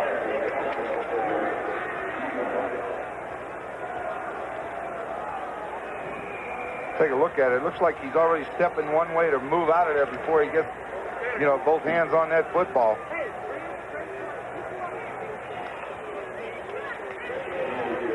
Could have almost been a no yards call against the Calgary Stampeders on that play. Peter Oshenko appeared to be encroaching upon that 5-yard area, but there is an injured member of the Calgary Stampeders. Well, next weekend on CBC television, 2 games. On Saturday, the Stampeders take on the Lions under the dome at BC Place, and on Sunday, the Saskatchewan Roughriders travel to Winnipeg to take on the Blue Bombers. Both these teams tonight, Don, have real tough opponents next week. The Lions in the dome are awful tough, and the Bombers seem to be tough anywhere they play. Well, the Lions, since they moved into the dome, have lost only 2 ball games, both to the Toronto Argonauts. One during regular season play, and the other one year's Grey Cup game. The other one, the big one. So it is 1st and 10. The ball is at the 47-yard line. 6:26 the time remaining. The Saskatchewan Roughriders are in some difficulty, but if they could strike quickly here, they could get themselves back into the football game. Richie Hall was defending against Chris DeFrance on the sidelines. It will be 2nd and 10. Well, Richie Hall read that like the book. DeFrance drove him off and broke to the outside, and Hall stepped right underneath it.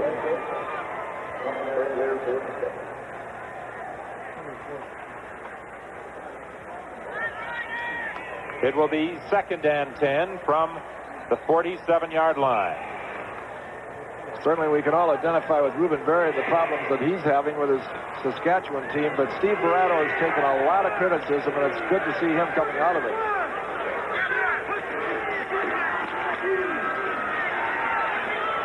There it is to Ray Elgard, 1st down at the 44. Hall drilled that one over the middle. He's throwing the ball a little better in this 3rd quarter. He's set up well. The way a quarterback has to get set, throw it, and follow through. And he came right over the top to a start. Elgard was wide open in the middle. 1st down.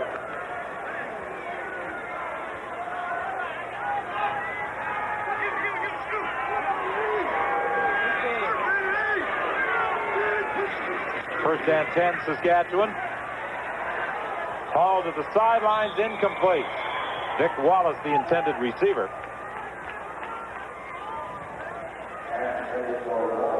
You talk about a quarterback reading the defense. Hall read that one very well. He sent DeFrance down to the corner and watched him. And then the corner of Jenkins stepped back to help out on DeFrance, and the guy was wide open underneath and just threw it high. You get the impression by watching the Saskatchewan team that they have to be a big play team in order to score. They've got to score from the way out because they just don't show the consistency to hang in there and take the ball and move it right down the field.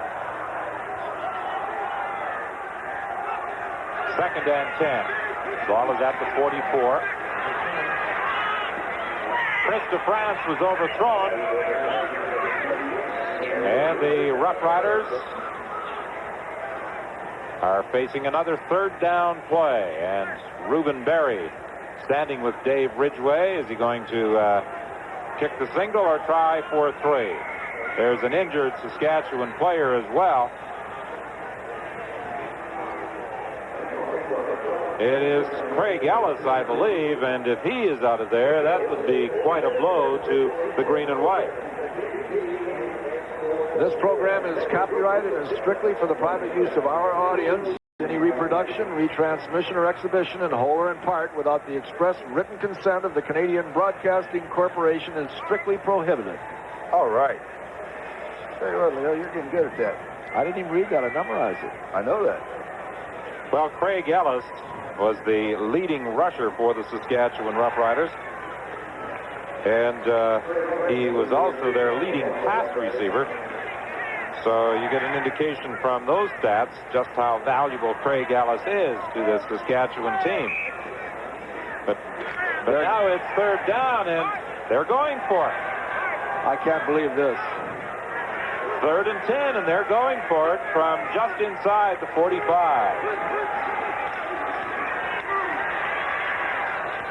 Incomplete, out of the hands of Elgard. Hall threw that ball well. Elgard, I think, should have had that one. Don't blame the quarterback. You still got 20 minutes of play. So they turn it over with a 3rd down failure with 4:45 remaining in the 3rd quarter. So the Calgary Stampeders take over 1st and 10. The ball is at the 44-yard line. Some of the fans in Calgary on our last visit here when they played the Toronto Argonauts early in the game began chanting for Greg Favre. Well, they finally got their wish tonight to see the University of Calgary star move in at quarterback, and he has impressed. 17 of 32, the statistics read, in the passing department. Lewis Walker has 6 Saskatchewan Roughriders all around him, and he will lose about 5 yards in the play. The first to make contact was Jeff Roberts. Lewis Walker has certainly been a busy man tonight, both as a runner and as a pass receiver. He's carried 14 times now for 81 yards. Eddie Lowe played that play extremely well from that linebacker position. He took the outside and forced Walker to try to cut back. And bang, Roberts was waiting on him. Good pursuit.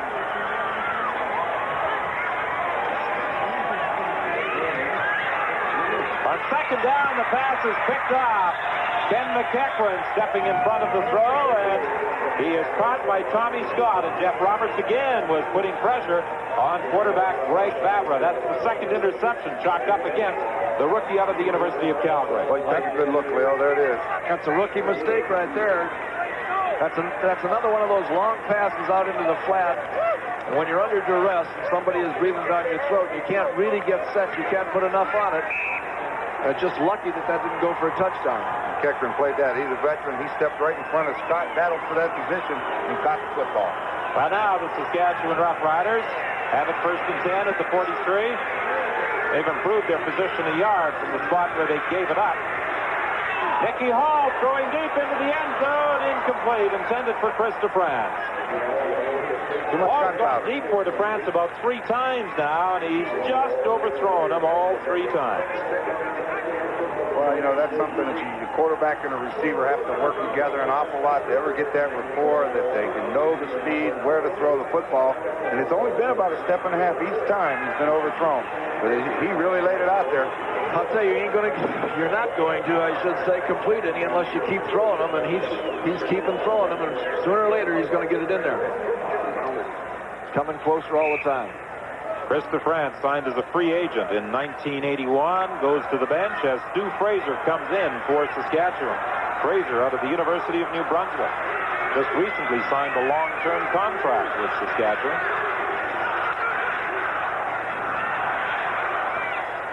Incomplete. It was intended for Fraser, and there's a penalty flag on the play. That's a pretty good call. He came from the backside. Anytime you come from the back to the back of a receiver, you're going to get called. There's the indicator from referee Bud Ulrich. I believe it was against Richie Hall. Let's listen. Legal interference. Calgary number 27. 1st down. And Richie Hall is also the player down on his knees. Richie Hall isn't a big athlete, 5'6", 160 pounds, out of Colorado State. But he's done a very effective job tonight for the Calgary Stampeders at that defensive back position. Well, that's an understatement when you say he's not a big athlete. He's got to stand up 2 bricks to kick a duck in the fanny.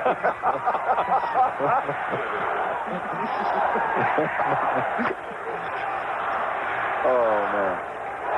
He's played well for him almost every football game. He's an excellent kick returner. That was supposed to be his strength, but he's a pretty good defensive back. He can play the corner also. So they put Greg Peterson in the lineup. They moved Larry Hogue to the other side.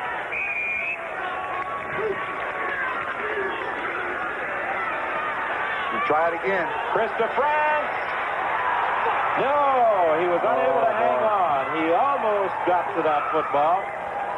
He did something there, Don. It's very, very difficult to do. He went down and broke to the flag, which is to be breaking toward the sideline. The ball was thrown inside, and he whirled and come back. He had to go over Still the other almost shoulder. made the catch. I think he could have had it, too. Oh, he was really extended and reaching for that football. Seen him make him, though. Just off his fingertips. Seen him make catches like So that. you see him break outside. Watch out. Now he's got to relocate the ball. There it is. I agree with Leo. I've seen him make those catches. Oh, yeah. He's a good one. 2nd and 10. Say when he's going to get tired. He's put on some miles tonight running after those long bombs from Nicky Hall. Nicky Hall fumbles the exchange from center. He gets it back. Well, the Saskatchewan Roughriders gambled before on 3rd down. Will they do it again? Yeah, got to. I think they will now. Reuben Berry has made no indication. He's sending in Stu Fraser now, so coming out of the ball game is Ray Elgard. It will be 3rd and 14. Well, Saskatchewan turned it over at the 44-yard line, got it back at the 43. Now they're gambling from the 37-yard line. Better watch out. Nicky Hall just threw it away. He was in the grasp of Randy Troutman. Well, James West came on a blitz, and you could see a couple red jerseys going to surround Nicky Hall. Maybe West just doesn't play with enough intensity, you know. He just doesn't look like he enjoyed it. Look at number 58 coming. I'll tell you, if he played with any more intensity, they'd have a straitjacket on him. You see, he came free there. You better look out when he's coming. He comes off the field, and if he'll turn around, he smiles. When he smiles, his whole face lights up. They're going to wear a hole in the artificial carpet in the vicinity of that 45-yard line. They've been playing there for almost this entire 3rd quarter.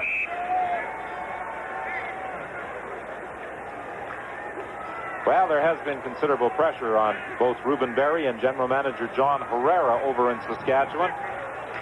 And unless the Roughriders can get things on track tonight, I think that pressure may just increase. Tim Petrus with his first carry of the ball game, stopped by Jeff Roberts.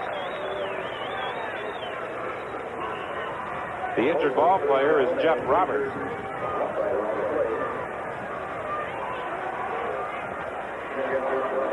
I'll tell you, I think Calgary really looks like a crisp football team tonight.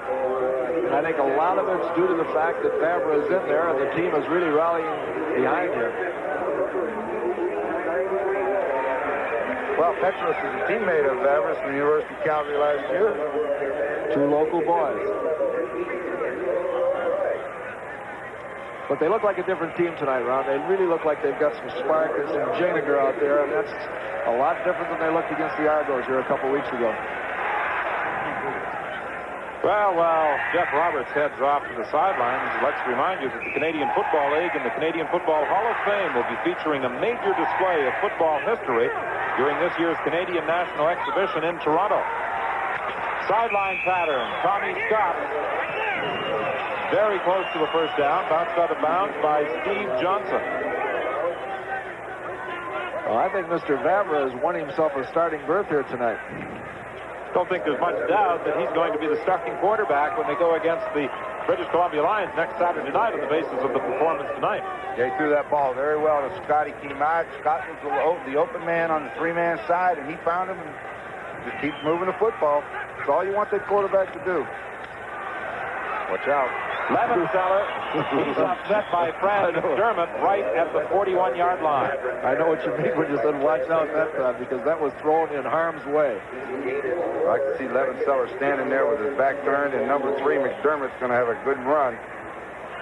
What he's got to do next time is pull that down. Wait, give that pattern a little bit more time, because the guy was breaking open, but he likes to throw those quick ones. See, number 3 was just in a position to really cork Levenseller. 2nd and 6 from the 41 with 1 minute remaining in this 3rd quarter. The screen. Levenseller goes out of bounds with a first down. Now, they have the lead here, 25-4. And one thing that we haven't mentioned since the first part of the quarter is that they've had the wind against them this entire quarter. And after one more minute is played in this ball game, they'll have the wind at their back, and they should be home free.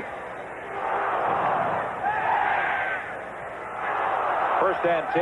The ball now between the 33 and 34. Barbara has the pass picked off by Fran McDermott. There's also a penalty flag on the play. That's the third time that Barbara has been intercepted tonight. And all three interceptions have been those sideline patterns. Well, they safety blitzed Johnson right into his face that time. You know, when you don't bring that safety like that, the guard can get out there and block him, but he takes the linebacker. There's no one left to block Johnson, and he is right in that quarterback's face. The best thing he could have done there, hit the deck, because he was covered where he was throwing the ball. Now, it looks like he's going to be saved here. Yes, he is. But, you know, both the last two mistakes he's made on interceptions were rookie mistakes. He's going to learn that. And Steve Barato has decided that he is going to stay with him until he learns this. Major foul, Saskatchewan, roughing the quarterback. First down. Well, you're going to see number 17 come right in his face. There he is. Oh, yeah, he hit him in the face. Hit him in the face. The receiver was covered, but you can't hit those quarterbacks in the face. And you can't throw that ball when you got somebody up in your face like that either. He'll learn that. You made an interesting comment, though, Ron, about Greg Vavre. He may be a rookie, but he is familiar with the Canadian game. Played it all his life, all the way up from Pee-wee to junior high to high school and college. He understands 12 men, the wide field, the game itself is Canadian. He's watched it all his life. He's got a big head start on any of the American rookies coming up here. Ron, that's analytical. It's even factual, but it's not interesting. Pass complete to Levenseller at the 11-yard line, and that is his 10th catch of the game. Who brought Lulu? That will be a gain of 8. It will be 2nd and 2. He mixed the pattern. That's the first time he's thrown that pattern tonight. That everybody throws it an under and over thing. He sends Levenseller underneath, Scott over the top. But they're moving down in there again, Lil. 3-down territory. Watch for that quarterback draw down here. Haven't shown that yet, has he? Elsis, the ball carrier, he was stopped right at the line of scrimmage. Now, that was a draw, but it wasn't a quarterback draw. And that's also the final play of the third quarter.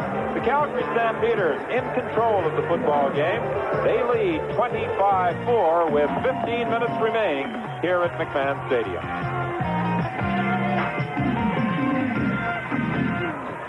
Well, that wind continuing to blow out of the north here at McMahon Stadium.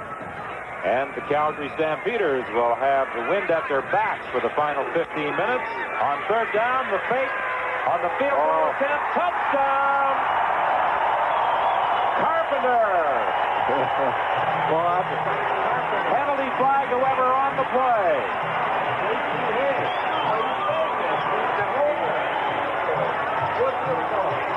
Steve Carpenter hauling in the throw.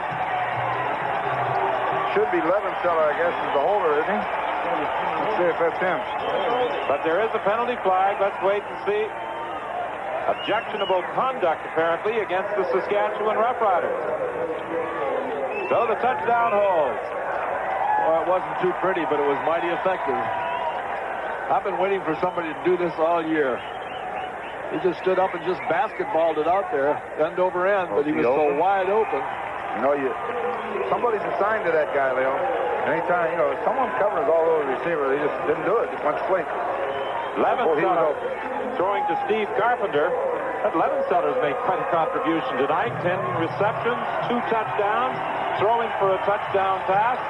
He has to merit some consideration for our Carling O'Keefe Offensive Game Star Award. Leo, is it your job again tonight to pick the stars? Steve Carpenter from Western Illinois University, Macomb, Illinois. Well, you know that Illinois, don't you? 32-4. The score now in favor of the Calgary Stampeders. They have turned this one into a rout.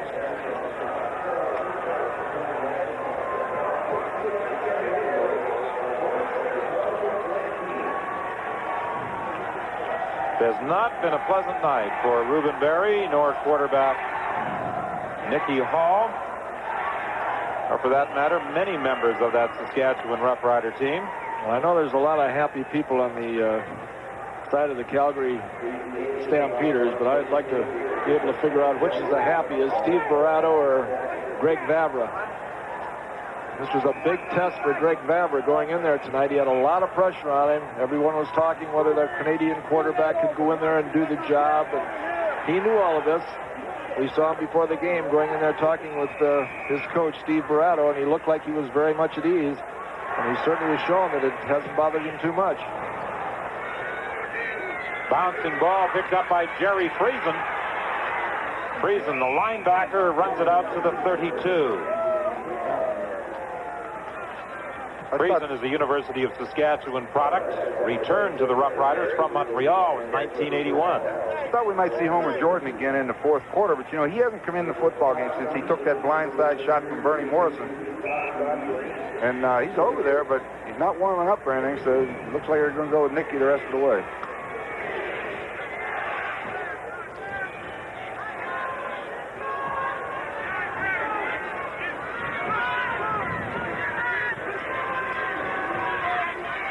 Nicky Hall being chased out of that pocket again. Lyle Wozniacki is after him, and so is Carpenter, and Carpenter got to him. But Carpenter will strike you, too. He sure will, I'll tell you. Steve Carpenter's a good football player. He was a defensive back at Western Illinois and went with the New York Giants, and now he's up here playing like a linebacker that can cover those backs coming out of there, and he'll hit. Second and 10. The ball at the 32-yard line. 32-4. The Calgary Stampeders lead. A victory will move them into a tie for third place in the West with the Edmonton Eskimos. The Eskimos losers 44-24 last night to the Montreal Concord. Hall's pass incomplete. It was intended for Chris DeFrance. It will be third and 10 Saskatchewan. A reminder to all Saskatchewan Roughrider fans that the annual dinner takes place in Regina on Friday, September the 28th. Jake Dunlap will be the guest speaker. It's always been a big success, that Roughrider annual dinner, and with Jake Dunlap as the guest speaker, it should be a dandy again this year. The date, Friday, September the 28th. Boy, I tell you, that Jake is about as good an after-dinner speaker as anybody you ever want to hear. They've got a treat out there listening to him. He writes all his own stuff, and for a lawyer, he's about half corked. Uh-oh. The ball picked up by the Saskatchewan Roughriders. Tom Trefo is the man who scooped up that loose ball. Trefo picked up by Saskatchewan just this past week from the Toronto Argonauts for future consideration. So that's where Saskatchewan will scrimmage when we return. You'll see Mel Jenkins there fumble that pocket, and see, as Don referred to, Tom Trefo, a great acquisition from Toronto Argonauts, started 15 games for them last year as Grey Cup champions. First and 10 now, Saskatchewan at the 36 of the Stampeders. Pass is complete to Tim Pierce. There's a penalty flag on the play. That will be close to a Saskatchewan first down, but it may be wiped out by a holding call. Boy, that's a shame. I'll tell you, every time Saskatchewan has done a thing tonight, they've beat themselves with holding penalties, fumbles, whatever, interceptions. Stampeders came on a blitz that time. They brought those linebackers in there. Somebody must have grabbed them. Holding, Saskatchewan, number 44, first down repeated. There's Wild West. Watch him get cut. Watch him get cut good. That's all right. He'll get up. Oh, you bet he'll get up. There he goes. There he goes. Oh, he's looking back there. He's going to swipe at that guy a little bit. Roger Aldag was the man guilty of the holding call, so now it's first and 20 for Saskatchewan outside the 45-yard line of Calgary. Draw play with Craig Ellis. Lyle Wozniacki had him by 1 foot, James West by the other. Good thing they didn't say make a wish.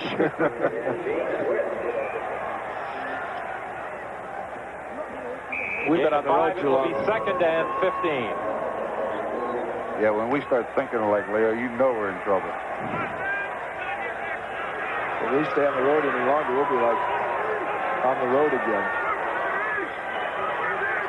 12:14 is the time remaining here in the football game. Sideline pattern incomplete. It was intended for Kearse, and he has some words with Jenkins. Jenkins covered that just the way you're supposed to do. There wasn't a hope of that ball being completed. Well, you know, the Saskatchewan Roughriders had an opportunity to get back in the ball game early in the 3rd quarter. But that drive fizzled out when Chris DeFrance fumbled the football. I'll tell you, if they're going to complete this pass for a first down, they've got to get it right on the hash marks and a curl. That's the only spots that I can see that have been open consistently. A 3rd down gamble, 3rd and 15 they got a lot of linebackers back there now, though. Incomplete. I don't know where Nicky Hall was throwing that when it appeared as though Greg Fieger was the intended receiver. But again, on downs, the Saskatchewan Roughriders turn the ball over to the Calgary Stampeders. It will be 1st and 10, Calgary from the 41 when we return. 11:46, the time left in this football game. The Calgary Stampeders all set to move into a tie for 3rd place in the Western Conference with the Edmonton Eskimos. They will have identical records of 3 wins and 4 losses. And the Saskatchewan Roughriders will be 1-5-1 at the conclusion of this game unless there is a 4th quarter miracle. Well, they might get something going if... No, they rule that Jackson scooped that one off the artificial turf. Well, I'll tell you, the official had to have a good eye on that one, didn't he? I thought he caught it, but Jackson sure didn't argue any, did he? No, Let's take a look at it.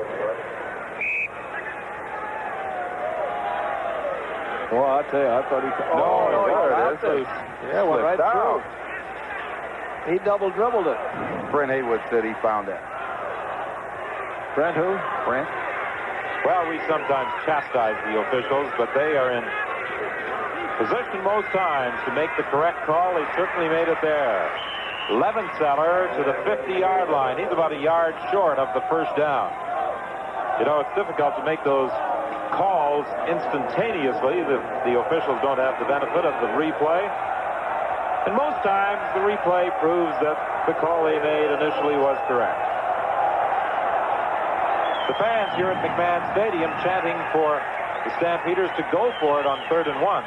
Well, that would be a stupid thing to do with this kind of a lead. A little cross, especially with the wind at their back. I mean, all they got to do now is kick the ball and go down and cover it. They're going to get excellent field position here.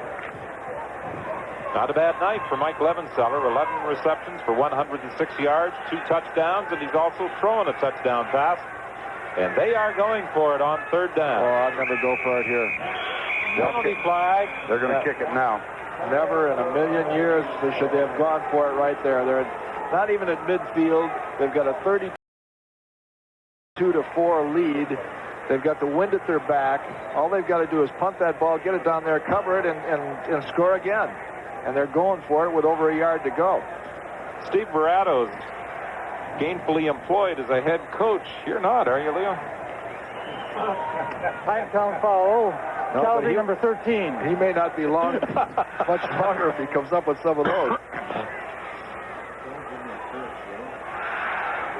So now it is a 3rd down punt for Mike McTagg. 32-4 the score in favor of the Calgary Stampeders. I'll tell you what, though, Steve Barato has done a great job with this football team now. He's got a young quarterback in there, and they're playing. Fran McDermott trying to get to the outside. He runs out of room as he's forced out of bounds. And again, we have another skirmish taking place involving 3 or 4 members of each team. And I've never understood why football players start swinging away at each other, particularly when you can wreck a hand on those face masks. You know, Don, over the years, there was a few fights in games that I was playing in. I don't want to, by any means, say I was in them. that in 1960, my first year in the league, my wife asked me one time, how come when a fight breaks out, I'm about 40 yards away? I told her that's all the further I can get in that shorter notice. So they tell me I'd be clear downtown. I'm not messing with any of those guys. Somebody told me the only fight you ever lost is when you slipped going around the corner. Well, we're going to have a rough play assessment against both sides, I believe.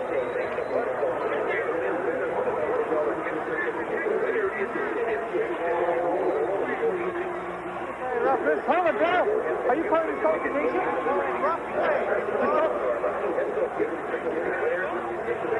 Qualification. Saskatchewan, number 62. Disqualification, Calgary, number 82. So we have two players, Mark Nelson out of the game and Al Johns out of the game. Those were the two that were the main figures in that skirmish taking place over on the far side of the field, and they are both disqualified, and they'll be hearing from the commissioner as a result of that. Doug Mitchell will be sending in some greetings, getting in touch with them. Their pocketbooks will be a little lighter, I'm sure, as the result of this disqualification. Homer Jordan is in at quarterback now with 10:19 remaining. He saw some action in the second quarter, but Nicky Hall has played most of the game at quarterback for the green and white. Trying to fire the screen over the middle to Greg Figure. It's incomplete, and again, Homer Jordan was dumped rather hard onto the artificial turf by Walter Ballard. That Ballard's been all over the field tonight, too. He's put pressure many times. Watch him come in here. He is moving. Just hello, Homer. I haven't seen you for a long while. He didn't help him up. He put him down and said, see you later, Charlie. Ballard's had a pretty good ball game. He has to be a candidate for our Carling O'Keefe Defensive Game Star Award. He's out of the University of Texas in El Paso. Jordan's in trouble again. Oh, he took the shot from Bernie Morrison and number 96, Steve Carpenter. You want to watch him step up in here, and now you see how those quarterbacks earn their living. Watch this. Boom. I'll tell you, they both hit him at the same time, and that Carpenter is a lot like West, boy. He will strike you.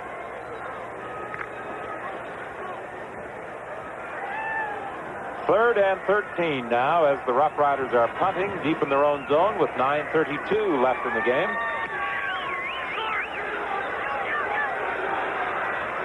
Fumbled again by the Calgary Stampeders, but there's a penalty flag on the play. It could be a no yards call against Saskatchewan. Well, we'll sort it all out for you when we return to McMahon Stadium in Calgary with 9:21 remaining in the ball game. The no yards call moves the ball to the 50-yard line. That's where the Stampeders will scrimmage first and 10. The Stampeders next week take on the British Columbia Lions. That game on Saturday night. You'll see it on CBC television. And the Saskatchewan Roughriders Sunday afternoon. And another game featured on CBC television go against the Blue Bombers at Winnipeg Stadium.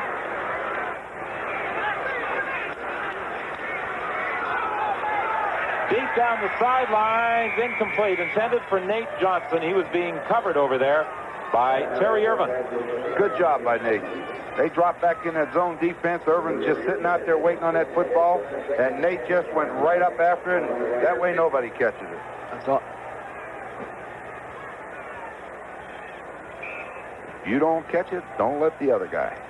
Terry Irvin, of course, a former member of the Calgary Stampeders, involved in one of the most unusual trades in the CFL. He was swapped with Coach Jerry Hart. Incomplete. Looking for Levenseller, and there is a penalty flag back at the line of scrimmage. Vavra now 22 of 41 for 240 yards. 2 of them have been intercepted. His favorite target all night has been Mike Levenseller. I guess you couldn't say he's a little bit leery of putting it in the air 41 times. Well, let's take a look at this score. 32-4. They're in midfield right now. Holding. Calgary, number 68. Decline. Third down. They've got an excellent, I don't know how they can lose the football game with the wind at their back. It would be an excellent time to start working a little bit on their running game and trying to sustain the football and take the ball away from this Saskatchewan football team. I don't know why he's putting the ball in the air. Well, J.T. Hay will be attempting a 57-yard field goal.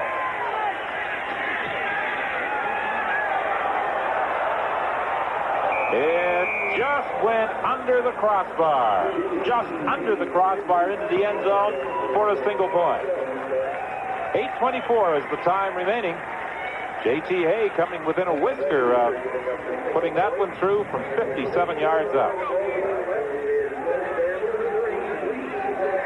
I talked about the games next weekend for these two teams. The Saskatchewan Roughriders get back-to-back games against the Winnipeg Blue Bombers.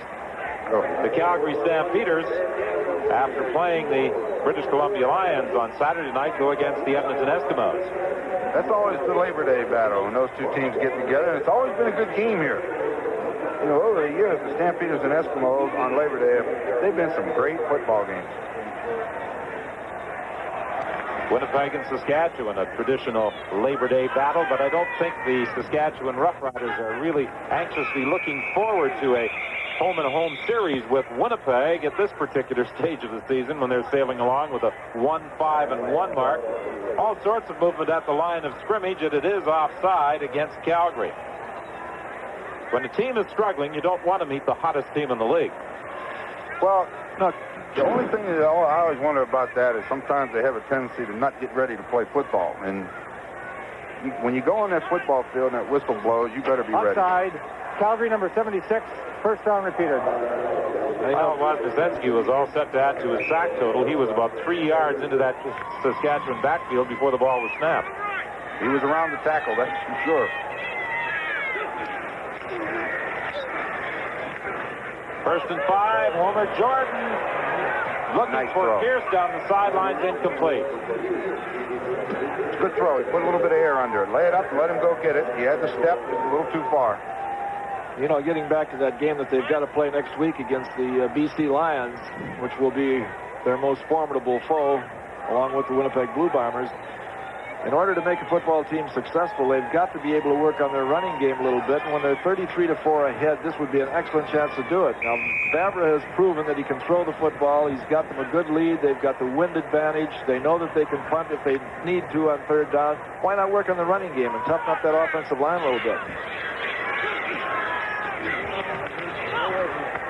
Pass complete to Stu Fraser. He's got the first down. Well, they had the across blitz on. 35. Well, they came after him. He got it out there. That's a good catch.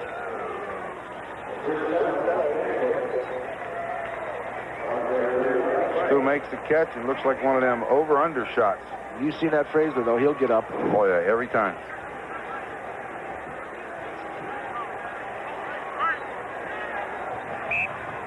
$7:10 now, the time left in the ball game.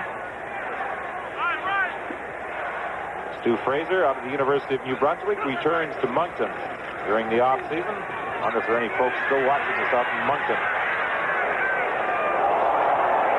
Pass complete, and what a shot Homer Jordan took. Guess who? James Wild West leveled him just as he threw to Chris DeFrance. There's a penalty flag in the play. The efforts of Jordan and DeFrance will go for naught. West got in his licks. It's a holding call. And this is a hit. Just take a look at the way a guy gets hit. This is what you don't want. Watch the Sandman here. He will put you to sleep. Oh. Well, when you scramble out of that pocket, you don't have any protection Holding, anymore. Saskatchewan number 68, first down repeated. I don't care how stout-hearted you are, whether you're a quarterback or a running back or anything else. When you look at films the previous week, as you get ready to play against Calgary, you know that West is going to be roving that secondary. Boy, you're looking for him. First and 20 now for Saskatchewan, back at the 25-yard line. Dumping it off to Craig Ellis. He fumbles the football. I think he managed to get it back. It was wrestled away from him by Jenkins, but the play had been whistled down before Jenkins stole it away from Craig Ellis. It's a gain of 17. It will be 2nd and 3. Did you see who was over there in the pursuit pattern? Number 58. When he goes on that field, he is all business. Boy, you got to give him some consideration for the Carling O'Keefe Defensive Player of the Game.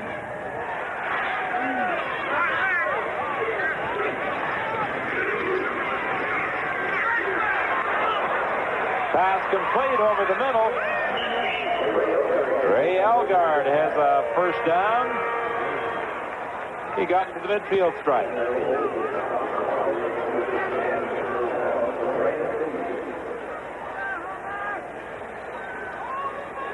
First and 10 from midfield. 5:33 the time left in the game. That was a pickup of 13 on the pass to Ray Elgard.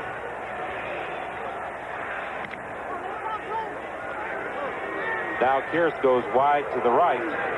Wallace comes out to the left. Hand off to Craig Ellis, and he squirms and crawls to the 47 of the Calgary Stampeders. Well, they rule that he was downed at the 50-yard line, so it will be, I'll make it the 49-yard line. It will be 2nd and 4. It's been a long night for the Saskatchewan Roughriders. It's been a difficult season so far for head coach Ruben Berry.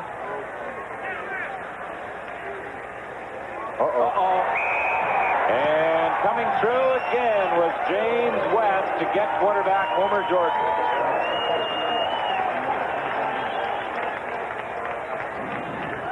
Well, that's just a good individual effort. Of course, when you come free like that, you should make the hit, and he did.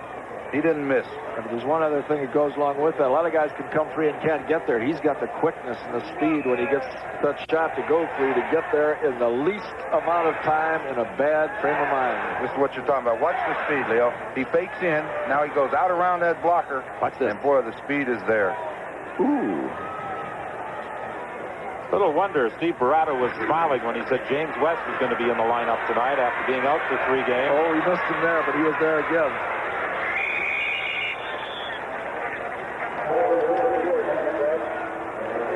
So on 3rd down. Boy, your heart has to go out to the Saskatchewan team, though. They haven't let down for one moment. They're still trying as hard as they can play, and they're just not doing anything. Offense is just unproductive. Well, that's been the story much of the season for the Saskatchewan Roughriders. They had a difficult time a week ago, Ron, against the Edmonton Eskimos, where in the second half they went for quite a spell without producing a first down. Yeah, they sure did. They had a chance to win that football game. Edmonton turned it over a few times the first half, I think 5. But Matt Dunnigan got them going in the second half, and they came back and won it. Pass is complete. Scott on the receiving end of the throw. He was caught by Johnson with 3:26 remaining. 32-4. The Calgary Stampeders leading the Saskatchewan Roughriders.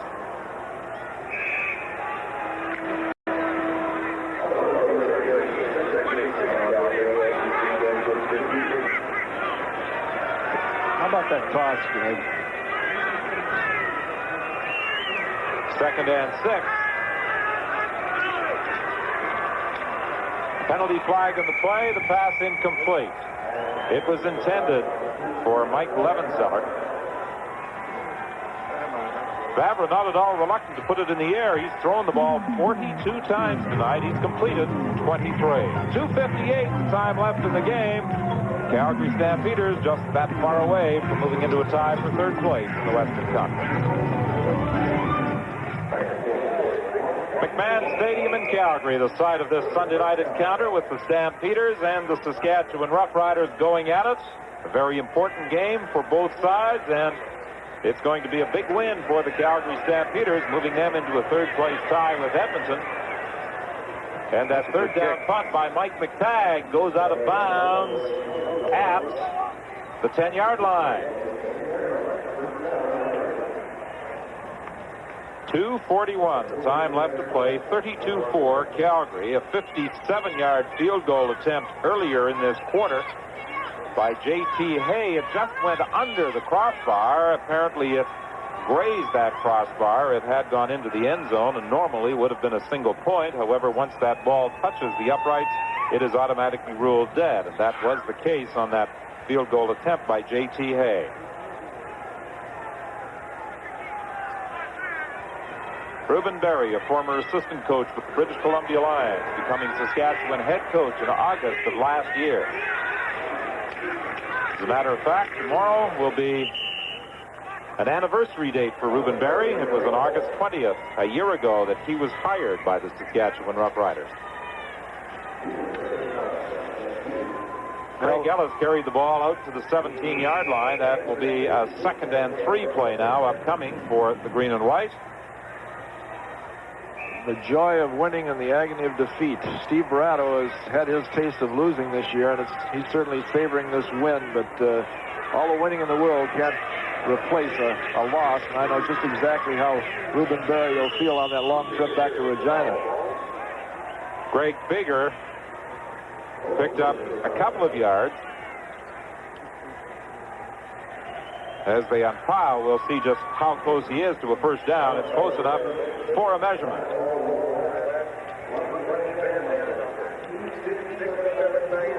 Well, the Roughriders have to head home and regroup in preparation for the Winnipeg Blue Bombers a week today.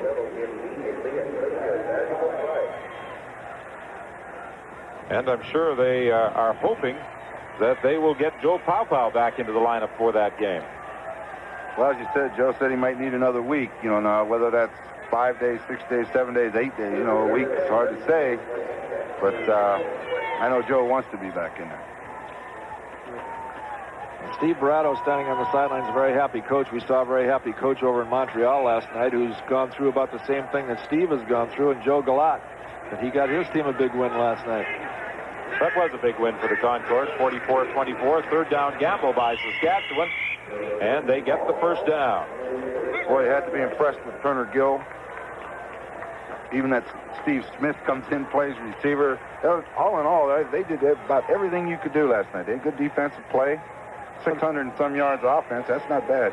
The guy you got to feel sorry for is that Brian DeRue. He means a lot to that football team as a receiver, but he is constantly getting some nagging injuries, and last night was a little bit more than a nagging injury when he got a lot of his bottom teeth busted.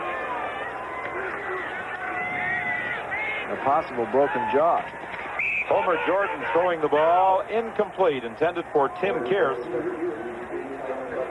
So it will be 2nd and 10. Well, the Saskatchewan Roughriders always have some fans accompany them to out-of-town games, including the Flame, the man who lights the flame atop that hard hat to celebrate a Saskatchewan score. He hasn't had any opportunities to do that tonight. He may light that flame about a foot lower tonight.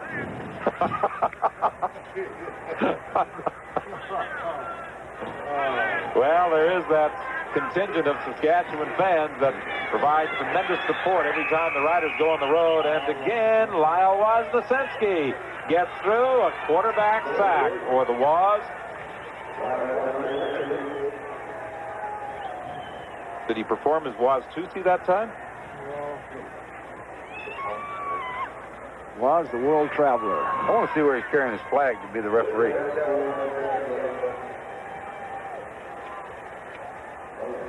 Well, our director, Larry Brown, says yes, he did do the Woz-Tusi. Here it is. Not quite as demonstrative as he usually is after getting a quarterback, with the scoreboard reading 32-4 and just 1:34 remaining. Perhaps he doesn't feel it's that necessary to get carried away back there. Oh. Not a good snap, or kick, I should say, by Paul Hickey. The ball bounces to Nate Johnson. He tried to get out of bounds, but he was brought down by Kent Rose. For most of the ball game, the Roughriders have been playing an import short with Ken Rose on the bench. He was just recently added to the lineup. He's out of the University of Nevada in Las Vegas. Yeah, they dressed him. They're hurting on the defensive line tonight, and if one of them would have gone out of the game, then they'd have gone to a 3-4 look with 4 rushers. He would have been a designated pass rusher.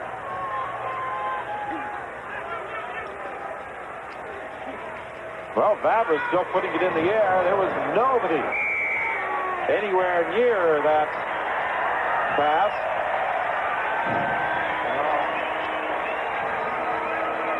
Well, the flame set fire to that hard hat of his regardless, even though the Roughriders took their lumps tonight, 32-4 here at the hands of the Calgary Stampeders, and that evoked a response from the spectators who are still in attendance at McMahon.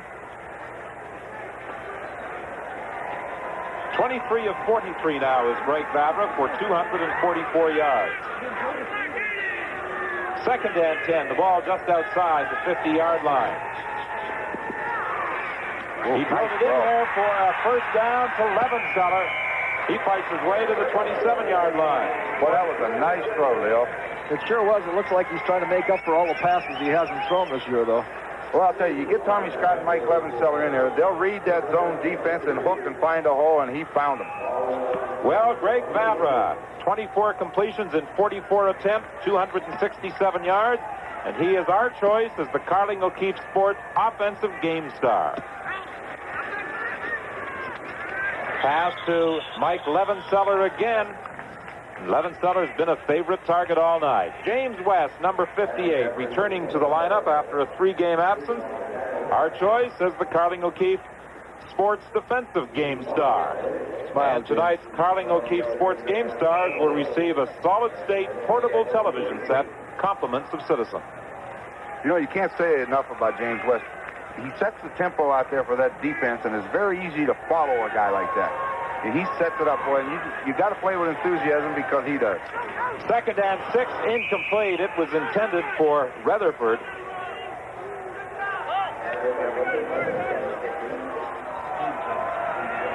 Steve Johnson, number 17, was over there defending. He's out of Mississippi State. Played 11 games with the Riders in 1983, signing as a free agent. Just 26 seconds remaining in the ball game on third down. And the Stampeders are going for it. The executive producer of CFL football on CBC television is Bob Moyer. Tonight's game was produced by Hugh Carruthers. Our director, Larry Brown. In charge of our isolated cameras, Brant Haywood. Vavra flipping it out there to Levenseller, and he is going to be stopped short, I believe, of a first down, depending upon where they spot this football. Terry Urban came across to make the tackle. I think they may have got a face mask there.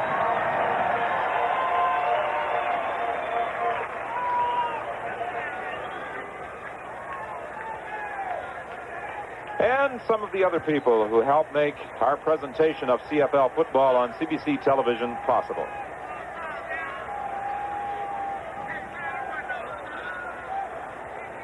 Including our spotter, Bo Simovich, and our statistician, Sim Simone. Offside. Saskatchewan 71. Third down repeated. Sim Simone. Just 19 seconds remaining now. And they'll repeat that third down play as Rutherford goes wide to the left.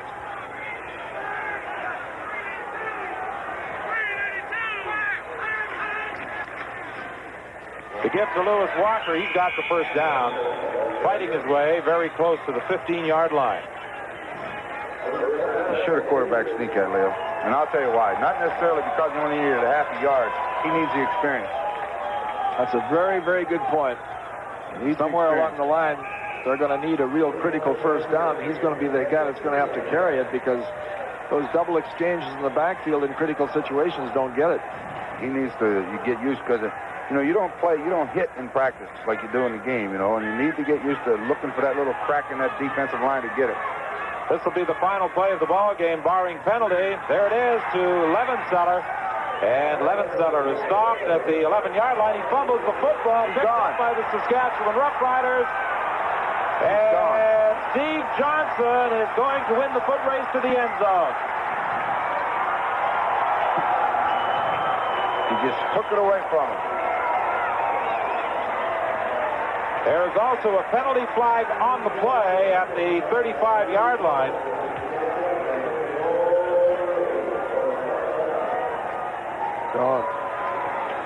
So Steve Johnson goes all the way for the touchdown, but let's wait for this penalty call. Levenseller, after a gain of 7, fumbled the ball. Apparently, the flag came after the touchdown by Steve Johnson. Personal foul on the Calgary Stampeders. And Johnson just a little exhausted after that long run. He's done a lot of running tonight, period, in that secondary. Vavra put the ball up over 40 times. You know, those defensive backs are running every play. Disqualification, Calgary, number 61. Well, that's the 3rd disqualification of the ball game. Willie Thomas ejected from the game. Well, it's a good time to get ejected. Look at Reuben Berry. Reuben Berry was upset about something. He came right out onto the field. He'll probably get a letter, too. Willie Thomas heading for the bench. The point after by Dave Ridgway, and that makes it a final score of 32-11. The Calgary Stampeders defeating the Saskatchewan Roughriders, moving into a tie for 3rd place in the Western Conference with the Edmonton Eskimos. For tonight's ball game, quarterback Greg Vavra of the Calgary Stampeders. He said at the start of the ball game, we were looking forward to watching Vavra perform. He performed very well. I think the 2 additions tonight on that football team, Vavra at quarterback, who unquestionably has won a starting assignment there, and James West back in that defensive secondary there, really were the difference tonight, Ron. Well, there's no doubt about it. Calgary Stampeders were a fired-up football team, played with a lot of enthusiasm. They completely dominated it, Don.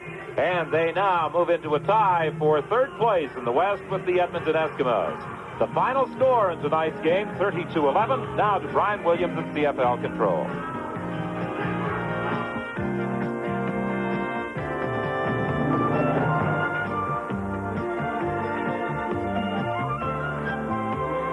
All right, thank you, Don Whitman. Let's right now briefly look ahead to the CFL this week on CBC. Next Saturday night, the Calgary Stampeders go into BC Place in Vancouver. The Lions winning today at Iverwin Stadium in Hamilton with Cowan at quarterback. They expect that Roy DeWalt will be back for the game next Saturday.